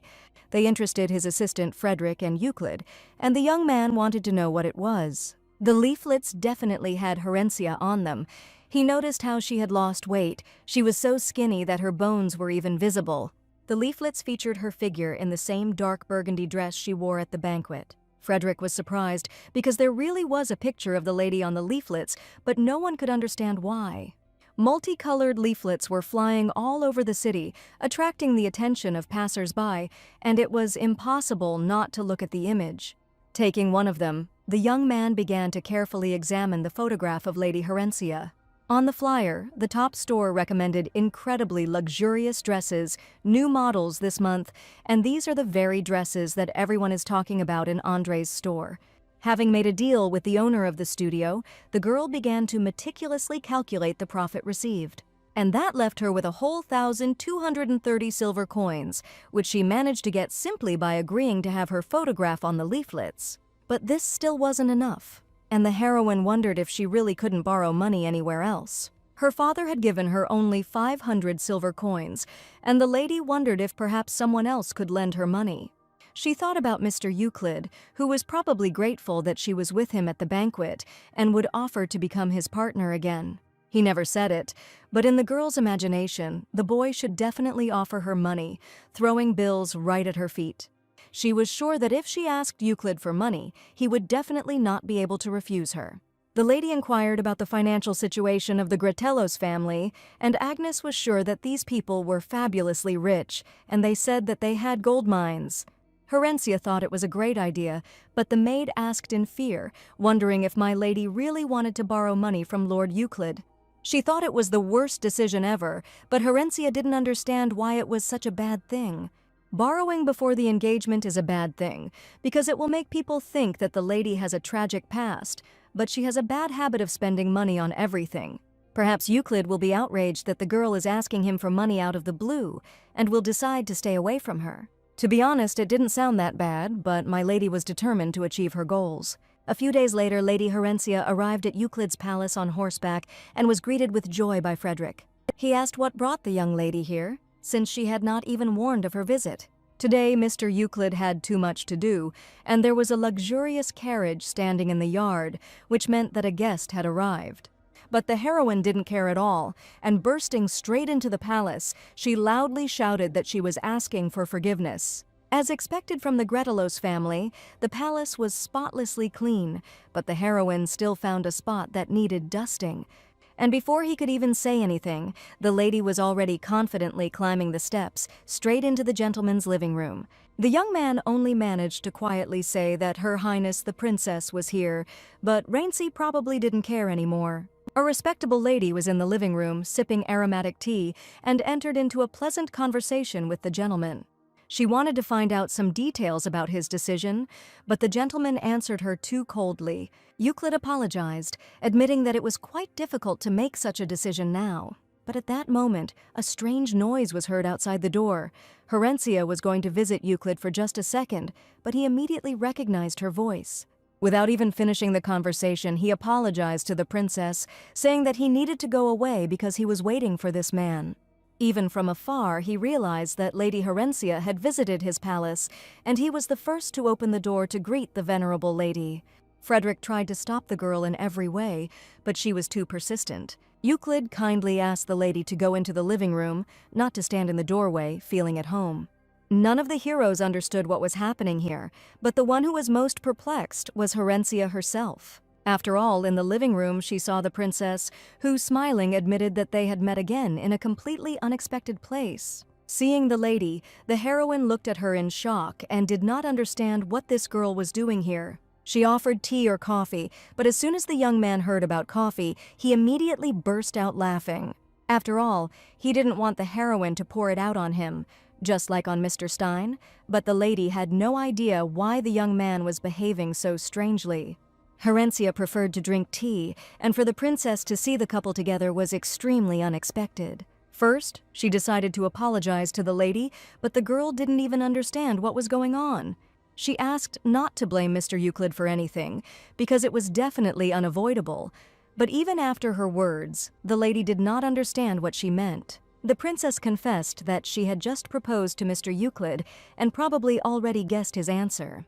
The princess was sure that the young man would agree, and Herencia falsely replied that it was probably just wonderful news. At this point, the young man suddenly apologized from the bottom of his heart for this situation and admitted that he should have asked for her hand. Herencia only came to ask him for money, but the story turned out to be too complicated. She even thought that the gentleman had eaten something wrong again, but Euclid admitted that his heart belonged entirely to Lady Herencia. Therefore, if the princess made the proposal only at the insistence of Her Majesty, he asked to reconsider his decision. The struggle for the throne between the two princes had been going on for several years, and it was an extremely fierce struggle. Without the intervention of the Gretelos family, things would have ended much more complicated. If the princess marries Euclid, Prince Bars will instantly become the crown prince. So the heroine realized that Euclid was using her to reject her proposal for a formal wedding. They immediately realized that now they would have to play the role of sweet lovers, because supposedly there had been talk about the wedding for 2 years already, and many were simply not aware of it. Herencia immediately accepted the role of a real villain. Now for her it was a real success. She kindly took Mr. Euclid's hand and confessed that she could no longer imagine life without his presence. Therefore, she will not be able to return Mr. Euclid in any way, and the princess was simply shocked by what she saw. Now Herencia played the role of a woman in love and tried to steal someone else's man right in front of the princess. After she left, the young man thanked the lady for playing along with him, but suddenly Herencia admitted that it was not a game at all. For now it was temporary sincerity, and now the young man did not understand at all what it all meant. He asked for help and she just helped him, and now she was wondering what to do about it. Euclid went against everyone. and this world was so unpredictable that it was absolutely impossible to betray anything. It was the perfect moment to ask for money for her help in principle. That's why the lady came here. Herencia actually asked Mr. Euclid to borrow silver or gold coins, a check or gold, anything. Euclid was surprised. Did they really need money? And the lady may be noisy, but she would never do anything bad. The lady admitted that she had already helped the young man once, but now the time had come when she needed help. Euclid wondered if the lady was in danger, since she would not come and ask him for money. The princess's carriage slowly drove away from Euclid's palace, and she realized that her plan had failed miserably. There are many different ways to force someone to marry, but the girl was thinking about how to do the right thing. She decided to do so and become the greatest enemy for Lady Herencia, so that Euclid would marry her, as her mother demanded. She wanted to be the one who could change a man with a heart of stone and outwit a treacherous mother. And the person who should be on her side is not Mr. Euclid at all, but Lady Herencia. The next morning, Herencia's mother and father went to the estate, and the girl was left alone in the palace. This meant that she was now the only one running the family while her father was away. She had to sort out family affairs, because her father continued to hide details from her. He said that the girl would certainly become the heir to the family, but he still didn't tell the whole story. While the lady was in her office, the butler announced the arrival of a new guest, but it was too early for a visit. The lady went into the living room and saw the stranger sitting on his knees, right in the living room, with his head bowed low and asking Milady for help. This morning turned out to be too unexpected, because a stranger showed up at the palace who now needed something. The young man asked to follow him, and the excited lady headed into one of the rooms of the palace. There was something strange going on in the room. The maid was standing there holding her brother's robe in her hands, but for some reason her starched collars were down from her shoulders. Herencia looked around the room and everyone in it to see what was going on. The young man insisted that he was simply changing clothes, but there were too many maids standing around him, and he began to make excuses about how the girls had simply burst into his room.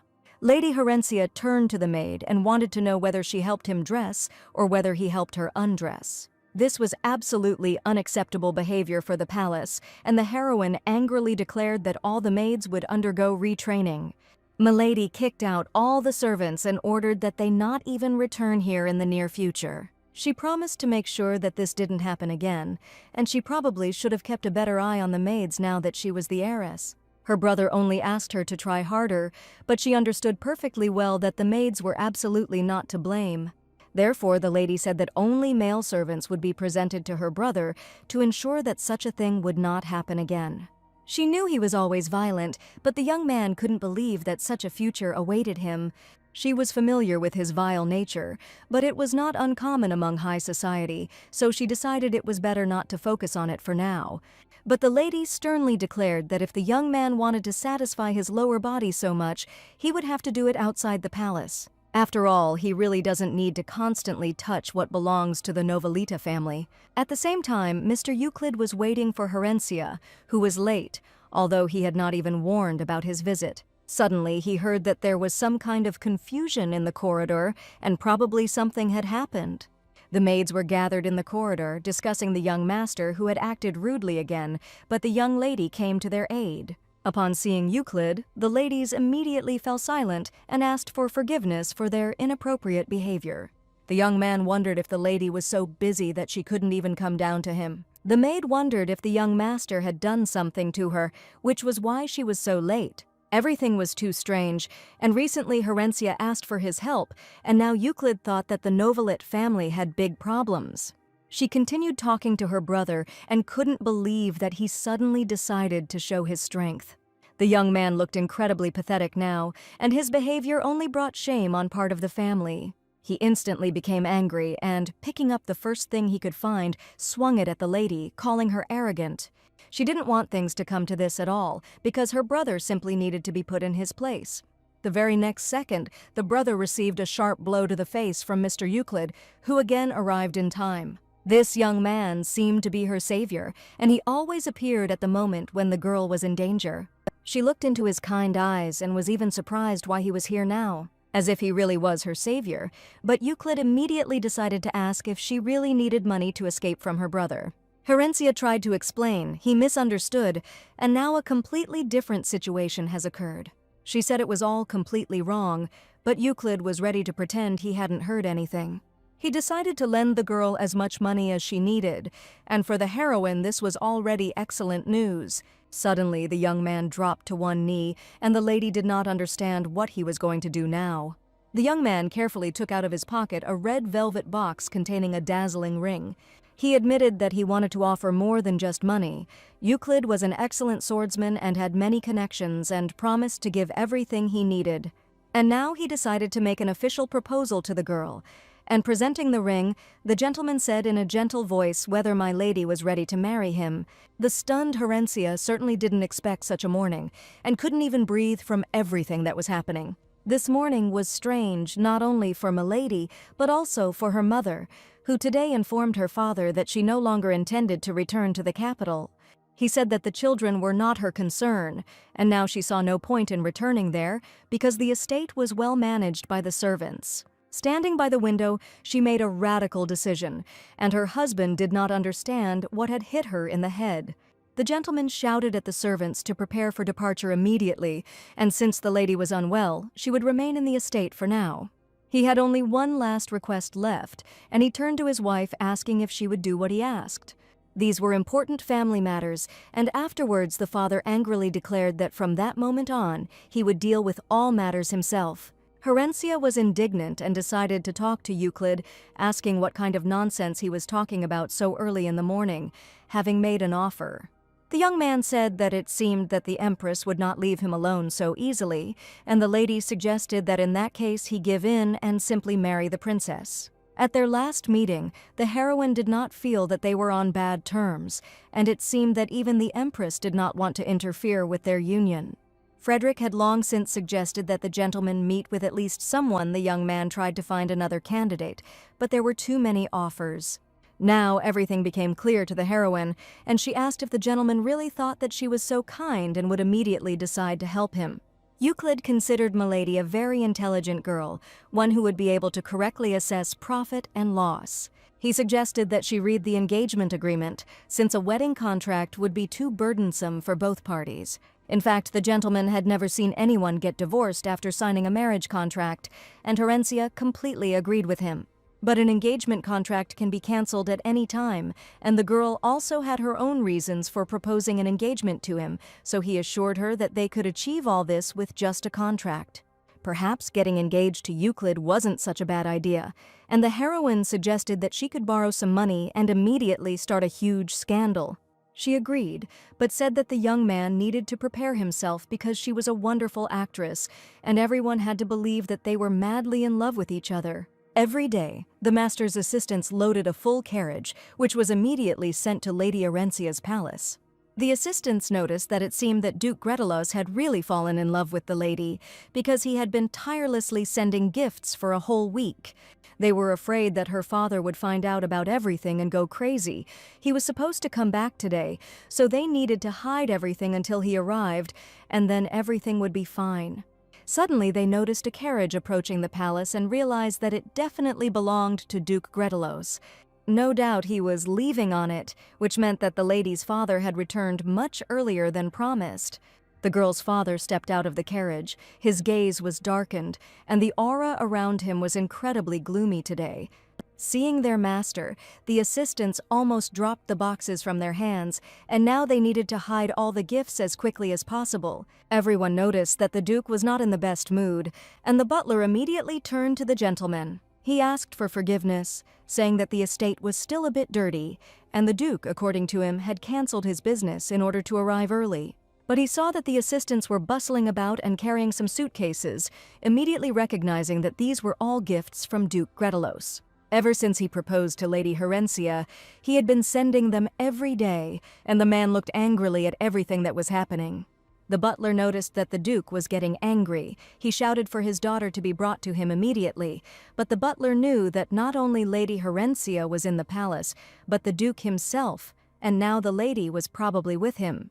The heroes were already preparing for a love drama, and the lady asked the young man to ruffle his hair and also take off his watch. What she needed now was a dramatic picture, and she cried out that it was not the watch that was the problem, but its appearance. The young man even rolled up one sleeve higher, but the lady screamed that all this was not suitable and that he needed to look completely different. She unbuttoned his tie and asked him to open his collar wider so that everyone would think that real passion was happening between them. It was necessary to make everyone think that they were real lovers, and at that moment the lady came so close to the Duke that he even became afraid. She didn't even expect such an act from herself, and she felt herself being carried away in the other direction, and this was absolutely not what she wanted to do. Ruffling her hair and giving her a cheeky look, the young man asked if the girl would probably like it. Looking at the gentleman, the lady realized that this was now the final result. Perhaps it was perfect, but she still lacked something. She screamed. She needed to cool down a little from strong emotions, and at that moment Frederick burst into the office. He waved his hands in fear and said that he was just about to knock, but the lady opened the door right in his face, and he decided to inform as soon as possible that Duke Novalita had come straight for his daughter and was asking to bring her immediately. Horencia slammed the door loudly in front of Frederick and asked him to wait a little, and the young man even recoiled from the loud slam. Now they had absolutely no time left and needed to come up with something, so the lady pushed the young man straight to the bookshelves. It looked like there was real passion growing between them as the young man was pinned against the wall, and the lady looked him in the eyes. The performance started off completely wrong, and Horencia asked the gentleman to close his eyes, saying that she was completely embarrassed. The lady gently touched his hand and pressed her whole body against the master's body, as if she was about to kiss him right now. She did it on purpose so that the father who came in would see a strange scene where his daughter was reaching out with her lips to the lips of her worst enemy. Frederick tried to stop the Duke, but his father would not hear anything and burst into his office, shouting where his daughter was. Naturally, he saw a strange picture, Euclid pressed against the wall, and his daughter hugging the Duke. He felt a strange tension, noticed wrinkled clothes and also fresh traces of lipstick on Euclid's neck. The Duke shouted that Gretelos had chosen someone unknown as his heir and asked his daughter to quickly come to him. Milady held tightly to her future husband's hand and declared that her father should under no circumstances be so angry. She asked him to apologize for his words, as her father had behaved too rudely towards their young couple in love. She warned that if the father does not want to see his grandson from God knows who, he should probably start keeping an eye on his brother, who has completely gone crazy. Horencia wasn't even afraid to tell that Evan had really squandered all the money in the theater, and her father indignantly shouted at his daughter to stop immediately, not daring to speak brazenly about his brothers.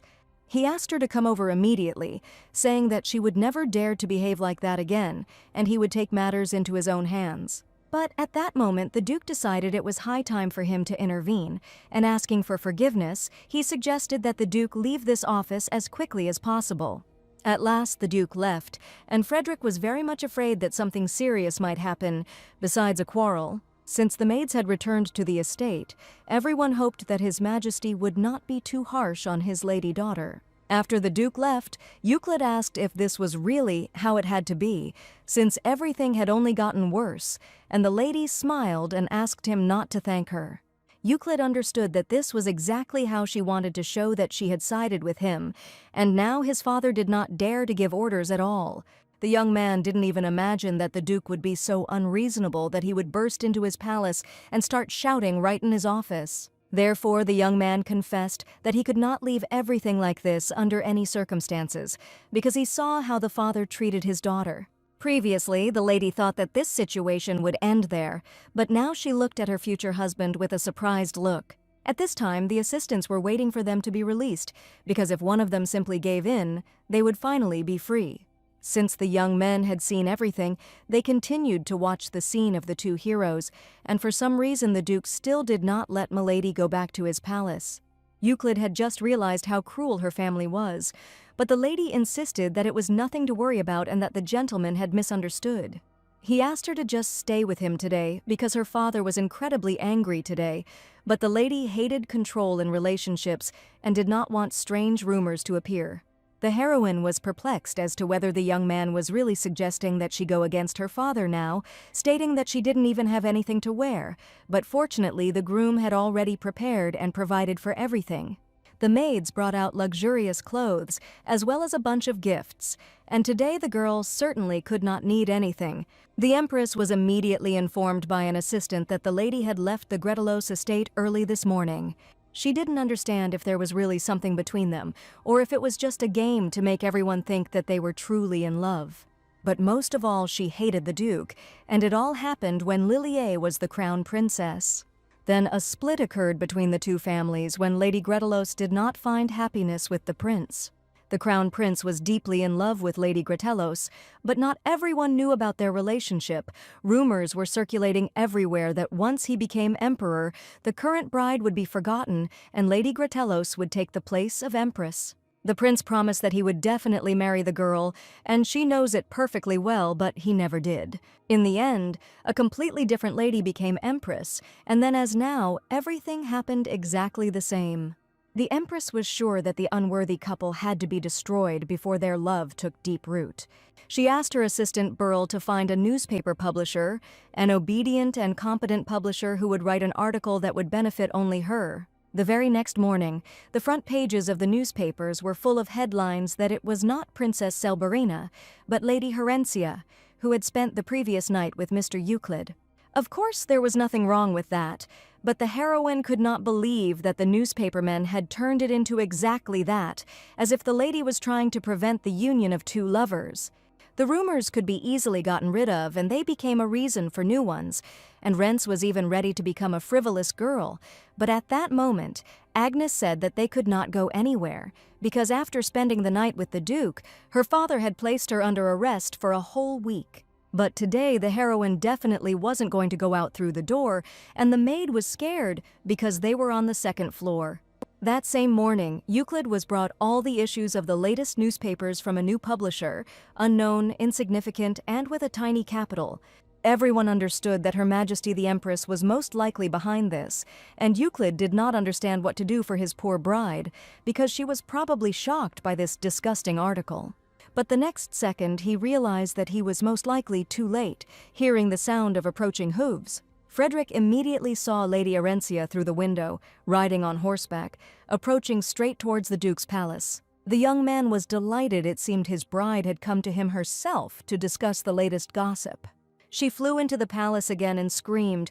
Probably everyone had already heard the exciting news that every resident of the empire was now talking about. Holding the newspaper in his hands, Euclid understood that they were talking about it, or that they had already read it. Thank you. What were they going to do next? Euclid admitted that he was just about to come up with something, and the lady understood that rumors had to be fought with other rumors, so she decided to make a bigger scandal.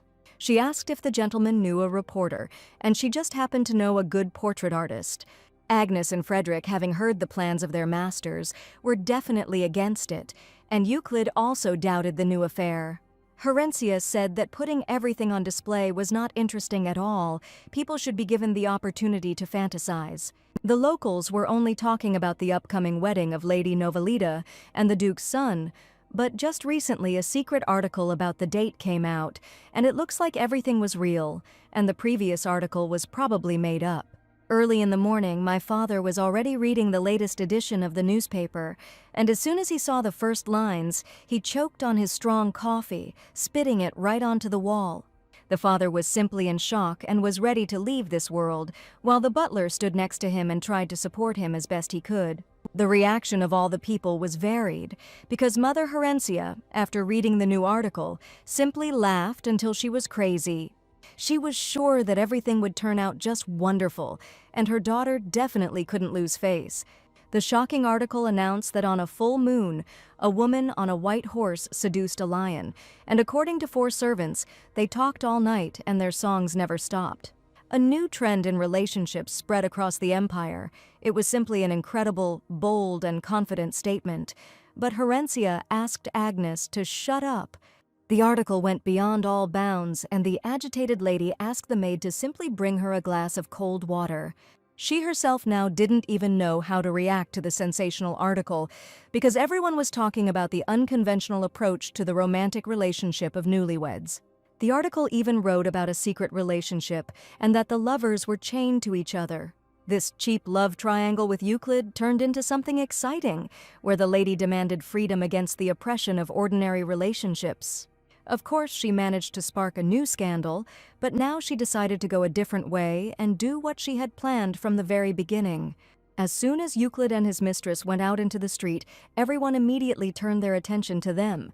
Herencia's friends thought the couple was simply gorgeous, and they looked so great together, as if they were made for each other. Even though one of her friends was in love with Mr. Euclid, she still thought they were a great couple.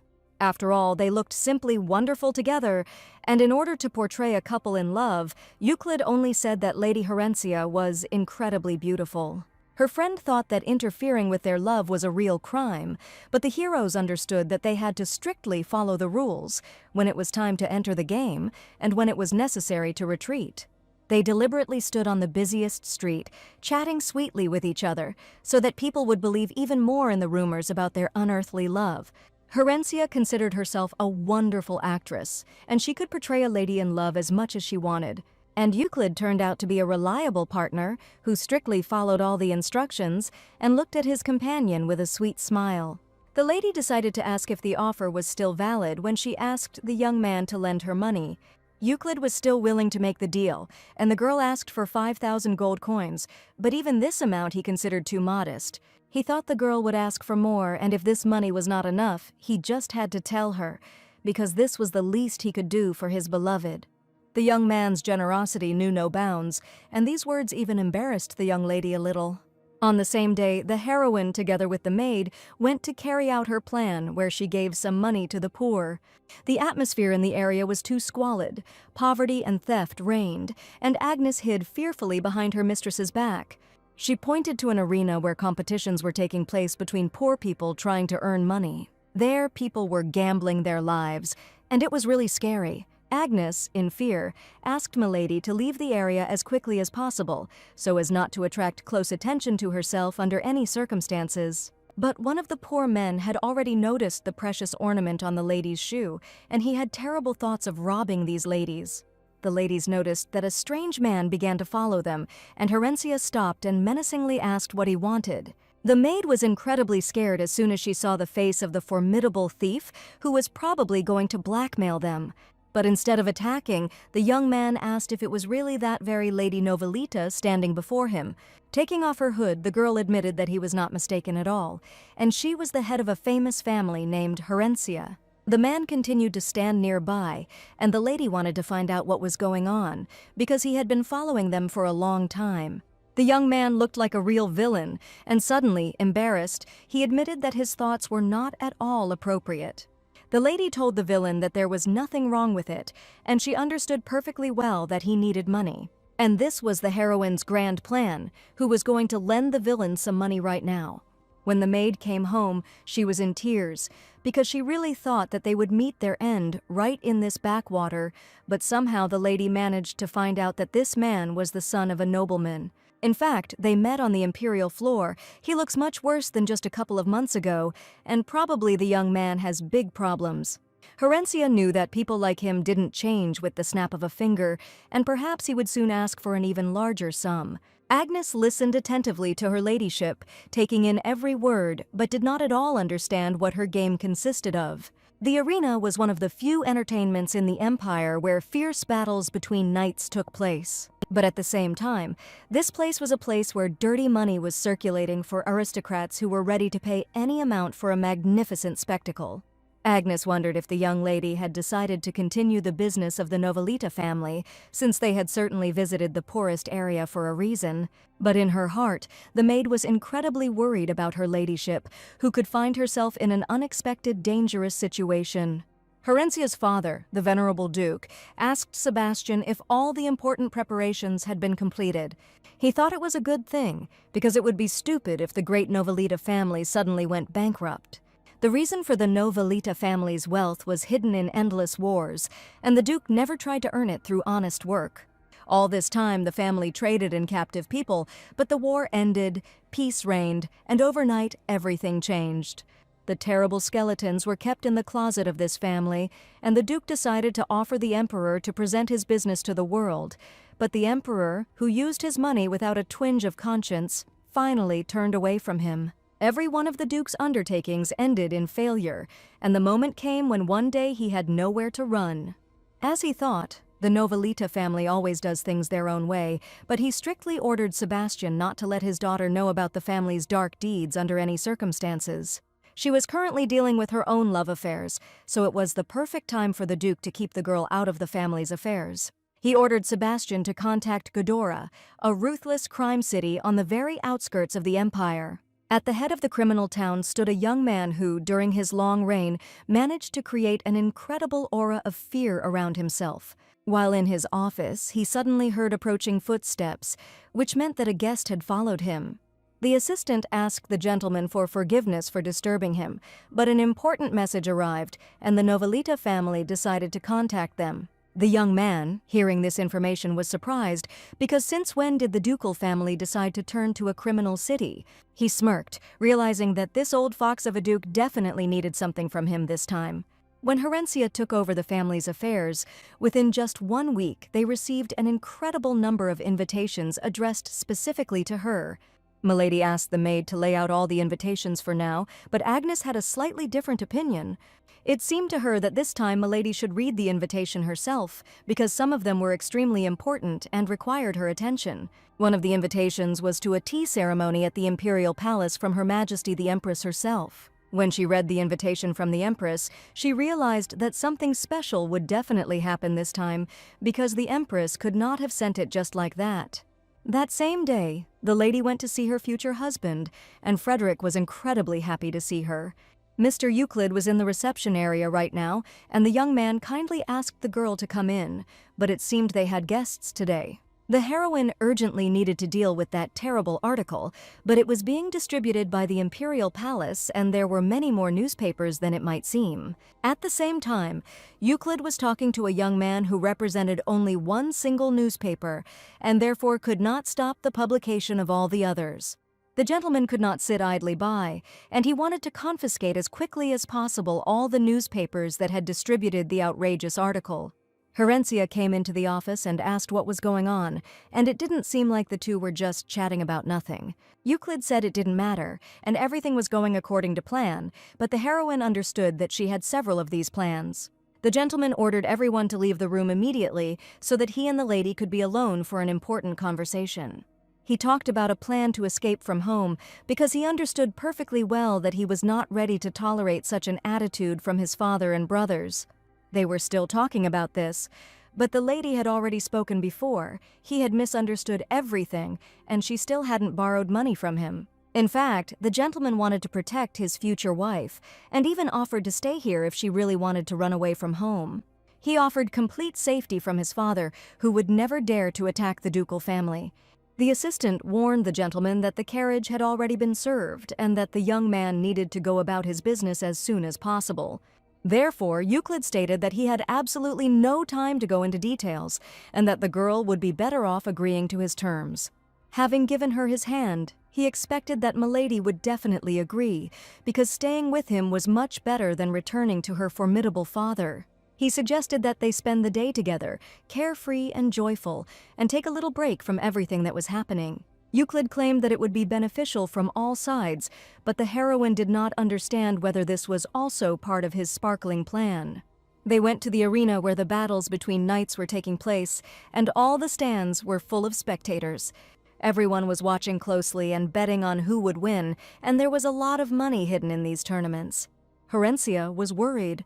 Scandals broke out again on a large scale, and this was strange, because the Empress had never acted so actively. The lady realized that perhaps this was the reason why the Empress had sent her an invitation to meet in person. She told Euclid that the Empress had invited her to a tea ceremony at the Imperial Palace, and if you think about it, she had called her to get a reaction to the article. Everything seemed to be starting to cross acceptable boundaries, because the Empress and her daughter clearly wanted to find out all the girl's secrets, as well as follow her. The arena was a place where real brutal bloodshed took place, where knights fought for the sake of getting big money. Seeing this spectacle, the girl felt a little uneasy, because blood was constantly splashing in all directions in the arena. The girl closed her eyes, and Euclid began to worry about her condition. But the very next second, she declared that she was completely fine, and the young man suggested leaving if the lady was uncomfortable. At that moment, a noble lady approached them and decided to greet Mr. Euclid. It was Madame Bovary, who admitted that it was a great rarity to see a gentleman in the Colosseum. Herencia greeted Madame Bovary politely and was also incredibly pleased to make her new acquaintance. Madame Bovary is the magic megaphone of high society, and it is said that if she takes it into her head, she can spread rumors throughout the capital in just one day. This woman was incredibly cunning, and as soon as she found out anything, the information immediately spread to all her acquaintances. She apologized for interrupting the young people, but that was probably why Euclid had called Herencia here. Bovary only needed to see the sweet couple together, and she left immediately, wishing them a pleasant time. Euclid saw the girl's tense state and asked if she didn't like it here. Indeed, on the one hand, the lady was not happy with everything that was happening, and she felt uncomfortable here. She looked at the rude and strange people sitting in the stands, and they were all incredibly disgusting to her. Then the young man asked what about him, and whether she also had some kind of aversion towards him. After all, it was he who brought her to this place, which means that Herencia should now simply hate the gentleman for such an unpleasant walk. After these words, the young man became embarrassed and realized that he should not have asked such a strange question. He didn't like forcing people to stay where they were not comfortable, and suggested that the girl leave this terrible place immediately. A black carriage, drawn by noble horses, slowly moved along the cobblestone street as night fell on the street. The lady asked where they were going, and if possible, the young man suggested going to the Gretelos estate. And did the gentleman really want Herencia to run away like that? But she herself said that the Empress invited her to a tea ceremony, and the Duke happily offered to lend her the carriage and assistance of their family, so that the lady would come to the Empress on his behalf, so that no one would have any more doubts. Herencia immediately realized that this would definitely infuriate the Empress, and this was exactly what she needed right now. She told Agnes that she was going to run away that evening, and for the maid, it looked more like a preparation for married life than an elopement. The maid was amazed at how many incredibly luxurious dresses and exquisite jewelry there were in the Duke's palace. The butler wished Milady a pleasant rest, but she still had one small request. She was indignant did no one fill her bath, saying that the butler did not follow the basic rules, but here usually only the master gave orders. Herencia claimed that a true servant should be able to foresee what the master wants, and not wait until he is ordered to gather all the servants the following morning. A real villain had to behave exactly like this, and the heroine couldn't wait until the morning to show herself in all her glory.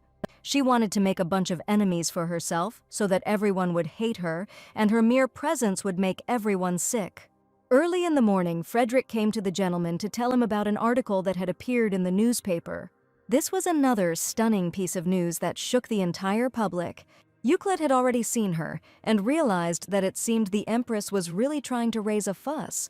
Suddenly, a loud female voice was heard from behind the office door, which for some reason had been shouting throughout the palace since early morning, and when they opened the door, they saw all the maids. Herencia stood and shouted that in the morning the servants should serve a warm towel, tea to clear the mind, and cold water to invigorate. An angry voice was heard throughout the palace, and the lady was outraged by the disorder in the laundry, telling the maids that it was necessary to use the right soap so that the linen was always clean. One of the maids raised her hand and said, and the head maid warned them that they should be frugal in such expenses. Now my lady wanted to know who the head maid was here, why she was giving such orders. The head maid, who was in charge of this estate, stepped forward and showed her face. It was her job to train the estate's maids, but Herencia was outraged.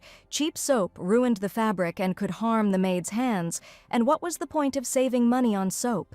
The head maid said that if one day Herencia became a Grand Duchess, it would be a different matter, but for now this was her job, and she was just a guest here who was overstepping her bounds. At that moment, the heroine realized that the lady was indeed right in her words, and she had nothing to answer. She merely admitted that the head maid had been too rude and tried to justify her indecent behavior.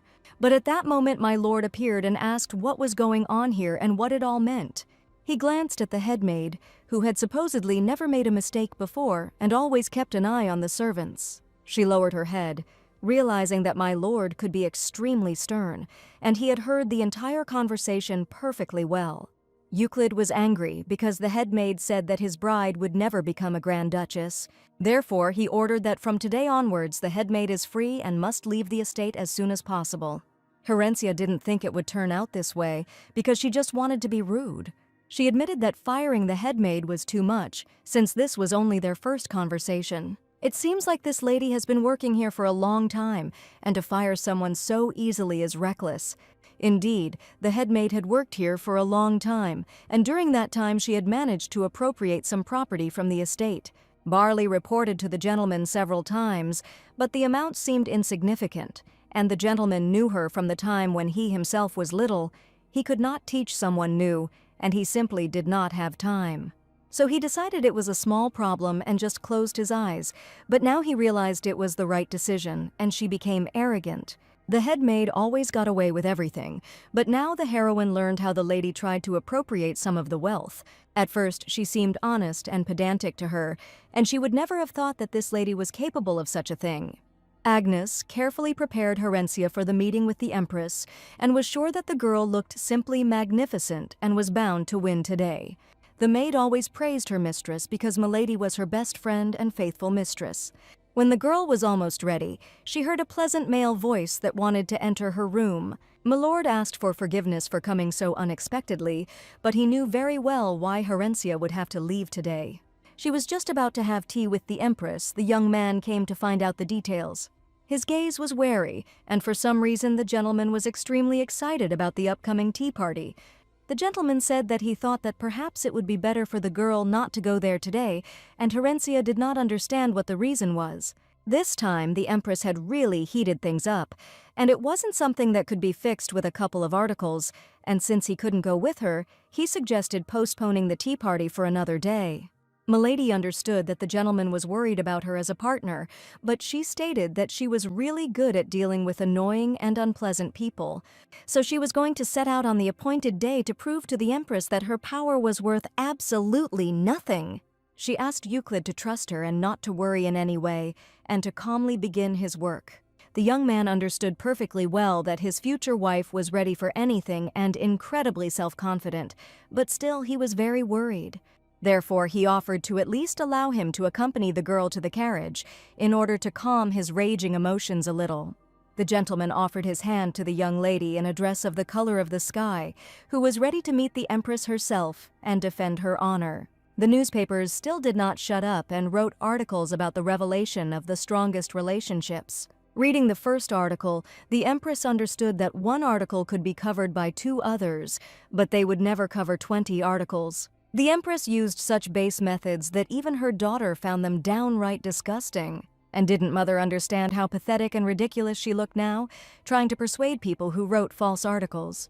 Such feigned glory had no real value, and the Empress's daughter understood this perfectly well. And she saw a truly bright person who deserved respect in a completely different lady. Greteloth's black ducal carriage pulled up to the Empress's palace, and that meant the game had just begun. An incredibly luxurious lady emerged from the carriage, wearing an elegant dress decorated with pearls. And the Empress's daughter understood that even when this girl did nothing special, she was still worthy of respect. The Empress and her daughter were already awaiting the arrival of the guest invited to tea. The Empress's daughter immediately noticed that this magnificent girl radiated her own light, which could not be overshadowed by stupid, lying articles. She is so self-confident that even her mother cannot tarnish her honor, no matter what base deeds she tries to do. That same day, Euclid was going to meet with Herencia's father, who had not sought to meet him for a long time. The Duke did not even greet the gentleman and angrily asked where his daughter was now. Euclid said that the young lady had a meeting today, so he would hardly be able to meet her, and the father was surprised. Would he really not be able to see his own daughter? He was sure that the young man was making her go through this and still claimed that their relationship was sincere. The Duke intended to take his daughter back home so that she would never have any contact with Greteloth's family again. Euclid stated that the Duke must have more important matters to attend to, and perhaps it had to do with Lord Elbers. The Duke did not understand how Euclid knew everything, but he planned to handle the young lady's affairs himself and asked the Duke not to worry too much about it. Lady Herencia sat at tea with the Empress, feeling the dull atmosphere that was too predictable. The Empress continued to start pointless quarrels, and to be honest, the heroine had no idea what the princess was thinking at that time, looking stunned. All this time she tried to remain silent, but at one point the Empress turned to her daughter. She heard that recently she and Mr. Euclid had been exchanging letters, of which there were even too many.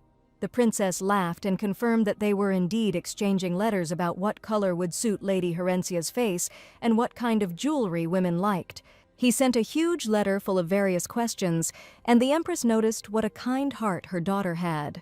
After all, she so easily allows the man she often sees to talk about other women. The Empress declared that a woman must have a pliable side, declaring that her daughter would make a wonderful wife, having a long newspaper at hand, ready to print for herself. At this moment, another person appeared at the tea party, and it was the well-known Prince Barlos. Looking at the guest, he admitted that he had stopped by to see his mother on the way while he was on his way to take care of important business.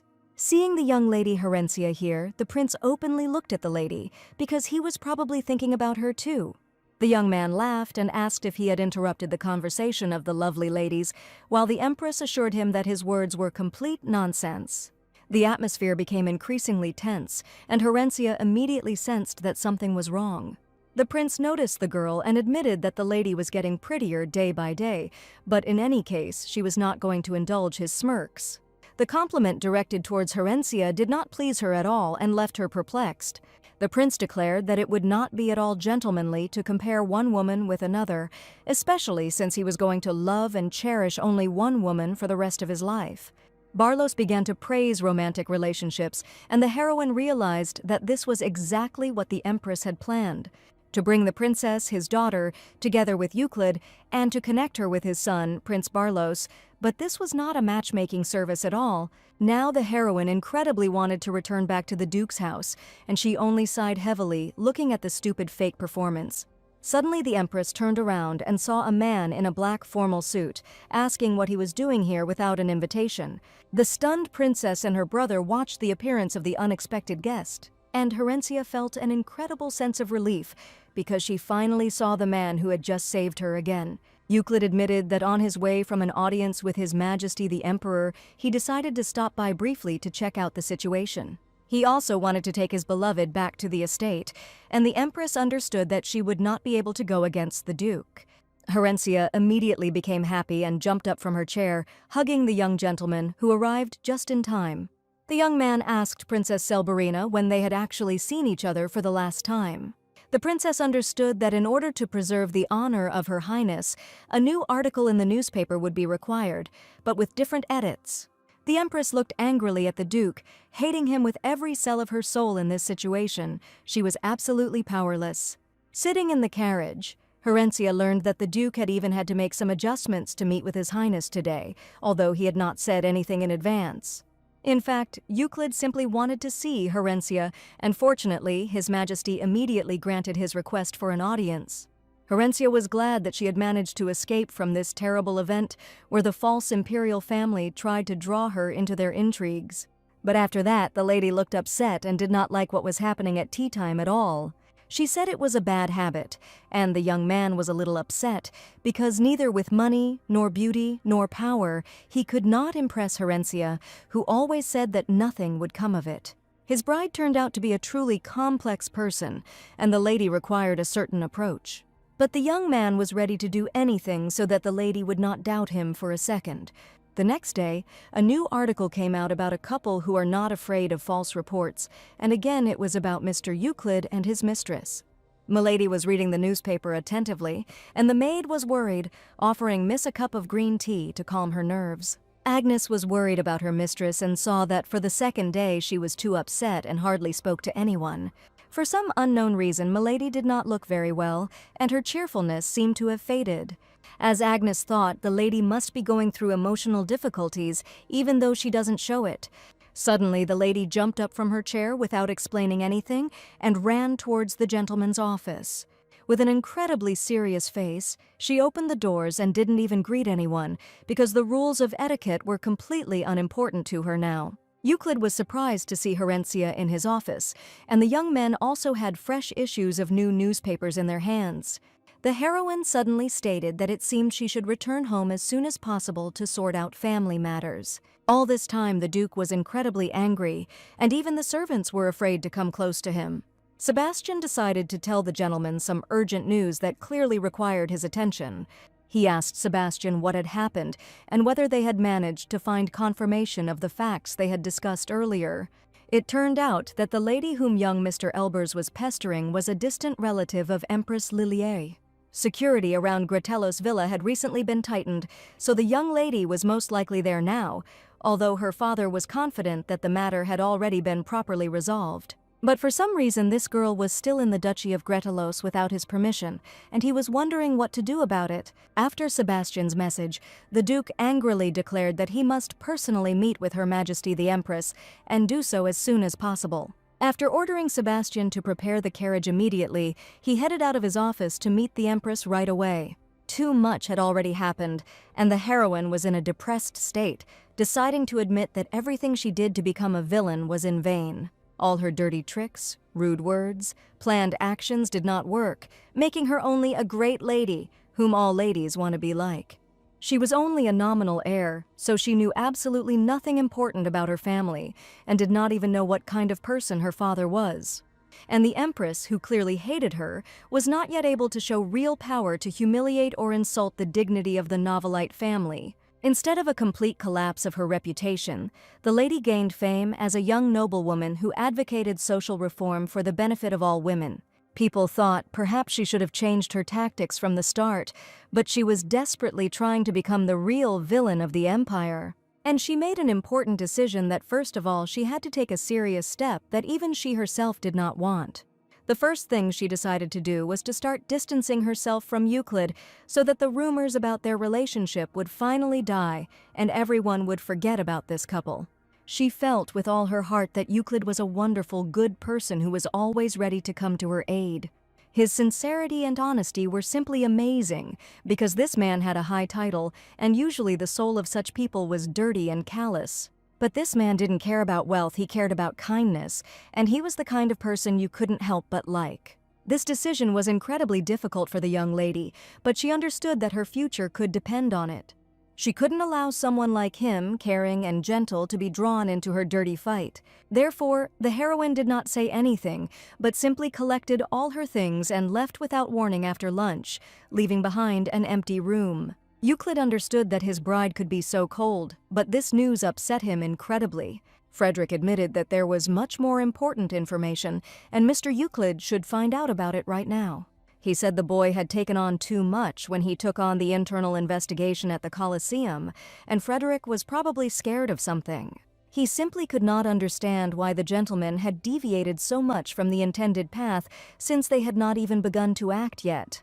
The young man was influenced by the day when he and the lady arrived at the Colosseum, and she saw terrible battles. Then she behaved too strangely, but assured that she was completely fine. But in fact, what happened probably caused unpleasant feelings in her. Euclid was more concerned that the girl would not accept anything he tried to give her, so he decided to force it upon her. Frederick had already followed the affairs of Novelit and also checked, and it seemed that the family had not interfered in the affairs of the Colosseum for quite some time. The gentleman could not even understand whether he was upset or relieved by the information he had received, but it was as if after the lady's departure he felt empty.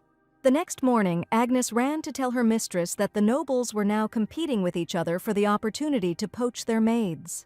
The maids of this house did their job well, and everything worked out thanks to the strict instructions given by Milady. In any case, word of this spread throughout the empire, and the maids began to receive offers of employment, but of course they refused them all. They wanted to continue working here. Even the new uniform that the lady had recently ordered was simply a sensation, and the maids were glad that the fabric was pleasant and comfortable. In fact, when the lady ordered this uniform, she specifically chose the cheapest fabric, and she couldn't believe why the maids were so happy now. She again found herself at the height of respect, and the servants were delighted with the behavior of their mistress, and did not agree to leave for other houses for any amount of money. Herencia collapsed on her soft bed, declaring that she was tired enough, and asked Agnes to tell everyone that she was going to bed early tonight. That evening, the Duke returned to his estate and inquired whether anything had happened while he was away. The butler said that the young lady had returned this afternoon, and the father could not believe that his daughter was in the palace right now. In a conversation with the Empress, she admitted that the Duke was really upset by something so ordinary. After all, it is common for young people at this age to do certain things, promising to talk to this child so that the Duke does not suffer and does not worry. The Duke was grateful to the Empress for the mercy she had shown during the audience. That evening, the Empress admitted that the Duke's daughter was quite nice and was probably going to make him an interesting proposal. She reported how she had recently seen his daughter next to her son at a tea party, and they looked as if pictures of two lovers had come together. This was the Empress's insidious plan, and without the participation of both parties, she simply wanted to bring together his daughter and the prince, who was to become the heir. The Empress told the Duke that they were now in the same boat, and the Duke understood that he had to follow the terms, and that it would be better for both families. When the Duke returned home, he asked what his daughter was doing, but she said she was tired, so she went to bed early. He ordered the butler to bring Rencia to him early in the morning, because he and his daughter were planning a serious conversation. The Duke came up with a terrible plan to force his daughter to become a real crown princess, and not just the wife of the Grand Duke. But for now, the heroine was sleeping peacefully in her bed and had no idea about it. Getting up early in the morning, the heroine thought that her father would immediately start yelling at her because she had not said a word and had simply run away from home. But when she saw her father, she realized that this man was suspiciously kind today, so suspiciously that it sent shivers down her spine. Herencia felt that something was definitely going on here, and putting a mug of hot tea on the table, she prepared to listen to him. The father said that it was time for his daughter to learn about the family business, which the family has been involved in for many centuries, and this business is passed down from generation to generation. It so happened that the father had to go to Ghidorah tomorrow, and he said that it would be useful for his daughter to go with him. Ghidorah was the name of the land that was blessed by the gods, as they once said, but in an instant everything was destroyed thanks to the efforts of other people. The blessing was one day exhausted by the declaration of a certain famous emperor, and from then on these lands became the most terrible place in the entire empire. He believed that since Ghidorah was a land blessed by the gods, the people there would repent and live righteous lives, so from that moment on, they decided not to arrest criminals in that city. This was an utterly absurd logic, and hordes of criminals headed to Ghidorah, turning this blessed place into a living hell filled with theft and murder. The once peaceful city has become the criminal capital of the empire, and the Duke and his daughter decide to head straight into the heart of the criminals and thieves. The maid was trembling with fear as soon as they stepped onto the threshold of this city, and she begged the mistress to ask if we really needed to be there too. Herencia didn't understand why her father sent her to a criminal city, but she knew that something was definitely fishy there. They were met by the city's biggest villain, who was delighted that the crime scene had been visited by Duke Novelita himself, since he could no longer remember how much time had passed since their last meeting. The young man was sure that this meeting could be interesting, and it was quite unusual to see noble gentlemen in such a dangerous place. Looking at the lady, he realized that the Duke had brought with him someone new, a child who from now on was to inherit his affairs. He came close to the girl, who looked proudly into his impudent eyes and did not even twitch a single muscle on her face. She asked if the young man was really craving a special invitation to introduce himself, looking intently into her eyes. The young man dropped to one knee and asked for forgiveness, giving his name as Raisil, and he was a small businessman from the most criminal city. Smiling, Raisil stated that he was simply stunned by the beauty of the young lady, and he was terribly rude in apologizing. Herencia asked not to allow such treatment in the future because she knew her worth very well. But now Raisil was going to show who was really in charge in this territory. With a wave of his hand, a purple magical vortex appeared in front of the heroes, controlled by Raisil himself. But he definitely couldn't be a wizard, and it's quite possible that he simply used a magic item, since that was allowed in a criminal city. He wanted to show his power and authority, and Herencia even closed her eyes because she could not look at such a blinding bright light. Raisil asked Duke Novelita and the young lady Novelita to follow him to show him where they had arrived. He declared that it was a great honor for him to receive such distinguished guests in their modest city, and opening the gates of the territory, he invited them into criminal Ghidorah. Before them was an exquisitely decorated palace with servants, and Orencia realized that this was definitely some kind of fake game. The young man probably thinks that with his tricks, he will scare the girl, making her simply tremble with fear. Milady simply asked to be escorted to the office to discuss some conditions of the meeting. Raisel informed the servants that these were very important guests and ordered everyone to take them to the guest room. The servants bowed almost to the floor after listening to their master's orders, and the lady who entered attracted the attention of another hero. This man was somehow connected to Mr. Euclid and decided that it was worth informing him about it immediately. At this point, Frederick and the gentleman were talking about how someone had dared to treat them so terribly, and the assistant was perplexed that they had come such a long way from the Baron's house, and now they were being told what to do. Frederick sometimes reacted emotionally to certain matters, and the gentleman calmly asked him to stop. He also reported that Herencia had not yet returned to the estate, but he heard that the lady had left with her father on business. Euclid suspected something was wrong, because the lady had not reported any important matters, and he certainly did not know about it. Frederick also had no information. Rumors are found that Novalita's finances have been in trouble lately, and they whisper that they are gathering the old team. The old crew were people from a crime town, and it seemed the Duke was going to drag his daughter into the terrible family affairs of the past. At that moment, another assistant came into the office rejoicing, and from his agitated look one could understand that something had happened.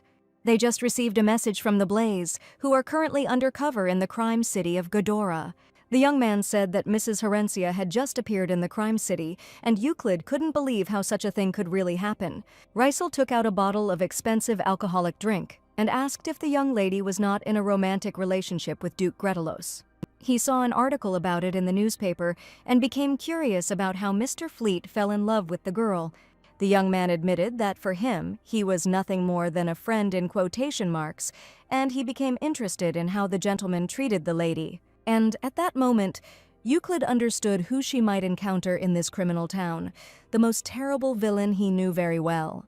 Sitting down at the table, the young man gathered to discuss, and Raisel asked contentedly whether the Duke really wanted to return to business, since he had already prepared certain places. The head of the criminal city said that they could only supply goods, but the Duke asked not to worry about it, because it was not the first time he had done this. For Raisel, this was simply wonderful news, and the Duke himself wants to return to the gang of the criminal city. He also stated that it would not be easy to find an employee as good as the famous Novalita family. Herencia listened attentively to the conversation, and the conversation was about the first product, which was of decisive importance, and the head promised to definitely choose a person with a pleasant appearance. The heroine felt that this guy reeked of suspicion he was the true head of the criminal city, although he looked too young for that. He spoke as if he were a friend of Euclid, and Herencia had no idea what the hell was going on here. Gretelos and Ghidorah were like a nuclear bomb, and this mixture was even stranger than Gretelos and Novalita. Suddenly, an assistant ran into the office and informed Lord Raisel that they had uninvited guests. The chief asked how uninvited these guests were and why they had arrived in the crime city right now. He looked angrily at the assistant and asked if he was really allowing 3 people to barge in while he was busy with important guests. But the assistant assured them that the people were too strong and they would not be able to cope with them because Mr. Euclid Gretelos had arrived in the criminal city.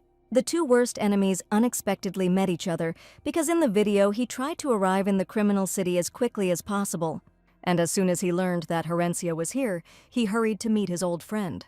No one expected the Duke to burst into the criminal city so unexpectedly, and Herencia, along with her maid and father, watched their meeting with bated breath. No one knew how it happened, but the young men walked into the large hall, holding sharp swords in their hands. They were probably going to fight, and it would all start when my lady raised the white flag. The chief was indignant because the signal for the start was the lowering of the flag, and the Duke angrily asked why the young man was picking on his every word. The young men were unnecessarily angry because it was only a simple question, and it was obvious that they were deliberately being sarcastic with each other, trying to make each other look stupid. For some reason, the two hated each other incredibly much, and Herencia waved the flag and screamed for them to just get it over with and start fighting already. The atmosphere of the criminal city thickened as if before a storm. Their long-standing feud, fueled by betrayal and lust for power, reached its climax. Rasil, known for his cunning and lightning-fast reactions, drew his sword, the steel of which flashed in the dim light of the alleys. And today, before the eyes of all residents, the fate of their confrontation was to be decided. Their blades crossed with a deafening ringing sound that sent shivers down the spines of the spectators. The sword fight was watched by an excited maid, and Herencia stood with an impassive face. The first minutes of the fight were furious and merciless. Blows followed one after another, causing the air to whistle with tension. The Duke, like a battering ram, pressed on the enemy, trying to break his defense, and soon he succeeded. He asked Herencia to announce and raise the white flag so that everyone would understand that the competition was over. The lady solemnly declared that the victory was Lord Euclid's, where his opponent did not even have a single chance. Rasil laughed and appreciated his old friend's skills, which were still impressive, and he was very good at fighting. He called him as unbearable as ever, and the Duke said the boys simply hadn't trained at all. Looking at their communication, the heroine could not think whether they were enemies or friends, because these young men seemed strangely close. But suddenly Rasil declared that perhaps he had found the Duke's weak spot, and he was absolutely sure of it. The Duke shouted at Rasil to stop talking nonsense, and the boy laughed, claiming it was just a simple joke. The lady was getting pretty tired of watching their antics and asked when they would be going home. The Duke informed Rasil that he had one proposal that the young man would have to hear right now. And no matter what Duke Novelita offered him today, Euclid promised to pay 10 times more. So he confidently declared that the deal with the Duke was definitely off, something the man had never expected. The head of the criminal city didn't care at all who he dealt with, because he only cared about net profit. The lady began to get very nervous and asked the Duke what he was doing and why he decided to contact this man. Rasil smirked and asked if that meant Gretelos wanted to become a partner in the dangerous business. Herencia was definitely against it and asked Euclid to stop doing his blue deeds, but the young man confidently stated that he agreed to the deal. The Duke was outraged to the point of madness, declaring that this was absolutely unacceptable, and asked Rasil to remember the long relationship between Ghidorah and the House of Novelet. They had been in the same boat for a long time, and the Duke was sure that he had no right to refuse him, but the Duke, with a grin, asked him to change boats and get into another one. And if the Duke wants to go for a ride, wouldn't it be better to take a bigger and stronger boat? All this made Milady extremely nervous because she did not want the Duke to get involved in dark criminal affairs. At that moment, Rasil came very close to the lady and looked her straight in the eyes, deciding to ask just one single question. What does the lady think about this? How should he proceed? And her opinion is supposedly extremely important now. Milady understood that this man was playing a dangerous game, and she had to behave exactly the same way and think like a criminal. After yesterday's meeting, my lady slept for a very long time because she was incredibly tired from the unexpected events. The Gretelos family was said to be very good at handling any business, and she was confident that the Duke could handle even the criminal world. Last night, the Duke decided to accompany his mistress and her maid to a completely different place, where he invited her to spend the night. As it was already quite late, he declared that it would be better for the girl to stay the night here, and this was his inn where she could rest in peace. The heroine wondered if people really stopped in such places, but for some reason decided to refrain from such an offer. The Duke decided to sleep on the street at best, so as not to be indebted to the Gretelos family under any circumstances. The young man grinned, because the Duke, like a child, refused to get out of the carriage and offered to at least take a look at his room. Eventually, the father changed his mind and agreed to spend the night where the Duke suggested staying. Agnes had already woken up early in the morning and knocked on the lady's door, asking if she could come in. Mr. Euclid prepared clothes for her, and the maid did not take anything, because she did not think that they would spend the night in a completely different place. She was outraged, because frankly speaking, his lordship could have warned her in advance. If he had simply said that the journey would take a whole day one way, she would at least have been able to prepare. It was all too strange, and what was happening reminded the heroine of some event that had happened. She couldn't understand how Euclid had managed to get from the capital to Ghidorah so quickly, since the journey there took a whole day. Mr. Euclid walked to his office along a long corridor with huge windows that illuminated the beautiful decoration of his luxurious palace. He suddenly turned around because he felt someone's presence nearby, and his senses were not failing him today. At that moment, a young man in a cloak with emerald hair flew into the window and asked if the Duke had received what he wanted, because he was in shock when the young man contacted him. This man had already found out that the Duke himself was capable of using teleportation magic, but he still didn't want to be discovered by the magic tower. So Euclid asked his friend to refrain from using magic in public, and today he was colder than ever. They had known this man for many years, and he was a magician who helped the Duke whenever he asked for his help. After receiving his reward, the young man declared that the Duke could always rely on him and used teleportation magic again. The Duke hated the tower very much, and he had a special reason for this, and the young man simply did not want to attract more attention to himself. But the magician insisted that the old head of the tower was not ready to forget about the Duke, and he should gather his courage. He called him Mr. Gifted Magician, but no one knew what other secrets the Duke kept. Lady Herencia went out with her maid to meet and talk with the master. Suddenly, the young man asked her to make a choice, and she had to make it right now.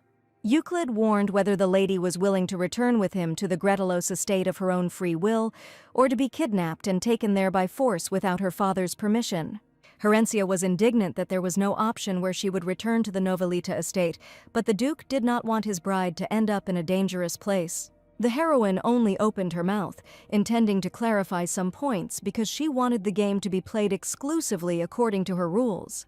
The Duke had already been under the power of this strange misunderstanding for quite some time, but the heroine assured that Novelita had not exposed her to any danger. The young man was not at all surprised, and thought that perhaps this was good, but it really wasn't the most shocking news he had heard today. Euclid stated that the lady was actually missing something, presenting this information as a reason for relief, as if everything was as it should be. Herencia was sure that his words meant that she could now safely go to the Novelita estate, without relying on his decisions. A sweet quarrel was growing between the young people, while the heroine was screaming what was going on, while the young man was sure that she would still return with him. Because in his opinion, in any other case it could not be otherwise. But the lady did not want some duke to rule her, and only smiled at his words. The Empress could send a new invitation at any moment, but the Duke insisted that the girl had fired the headmaid, which had caused significant damage, and didn't she know that the Gretelos house had not had a mistress for more than 20 years? In any case, he admitted that the ducal house definitely needed her, and that would probably be enough to change her mind. Hearing these words, Herencia felt her importance in this man's life, and some incredible warmth inside. As soon as the Duke returned to the palace, he asked Sebastian to immediately bring his brothers to him for an important conversation. He walked angrily between the servants, and everyone understood that the Duke was definitely not in a good mood right now. Sebastian saw that the young lady did not return with him, and apparently something happened in the crime town. Sebastian ordered his assistant to go to Madame Toile's mansion and bring young Master Elbers, and also bring Master Evan from the arena. The butler really hoped that nothing serious had happened, but he was very worried that a huge scandal was growing in the family between all members. He just wanted to not worry about it, and he understood that in this situation he could not change anything, no matter how well he treated the lady. In the criminal town, Raisel stood by the window and celebrated his victory, because in one instant his plans changed dramatically. He was confident that he had definitely made a worthy decision, and was pleased with his power. Suddenly, he ordered his assistants to pack their things immediately, saying that they were heading to the capital right now. They were skilled thieves, and one of them asked if there was anything valuable in the capital that needed to be stolen. Recently, they stole the emperor's crown right from the palace, but this time the leader said that you don't joke with chained dogs, and they had other, more important things to do. He was not going to tell anyone about his plans yet, wanting to observe the efforts of his assistants, and it would be funny, but he decided to visit the capital for a completely different purpose.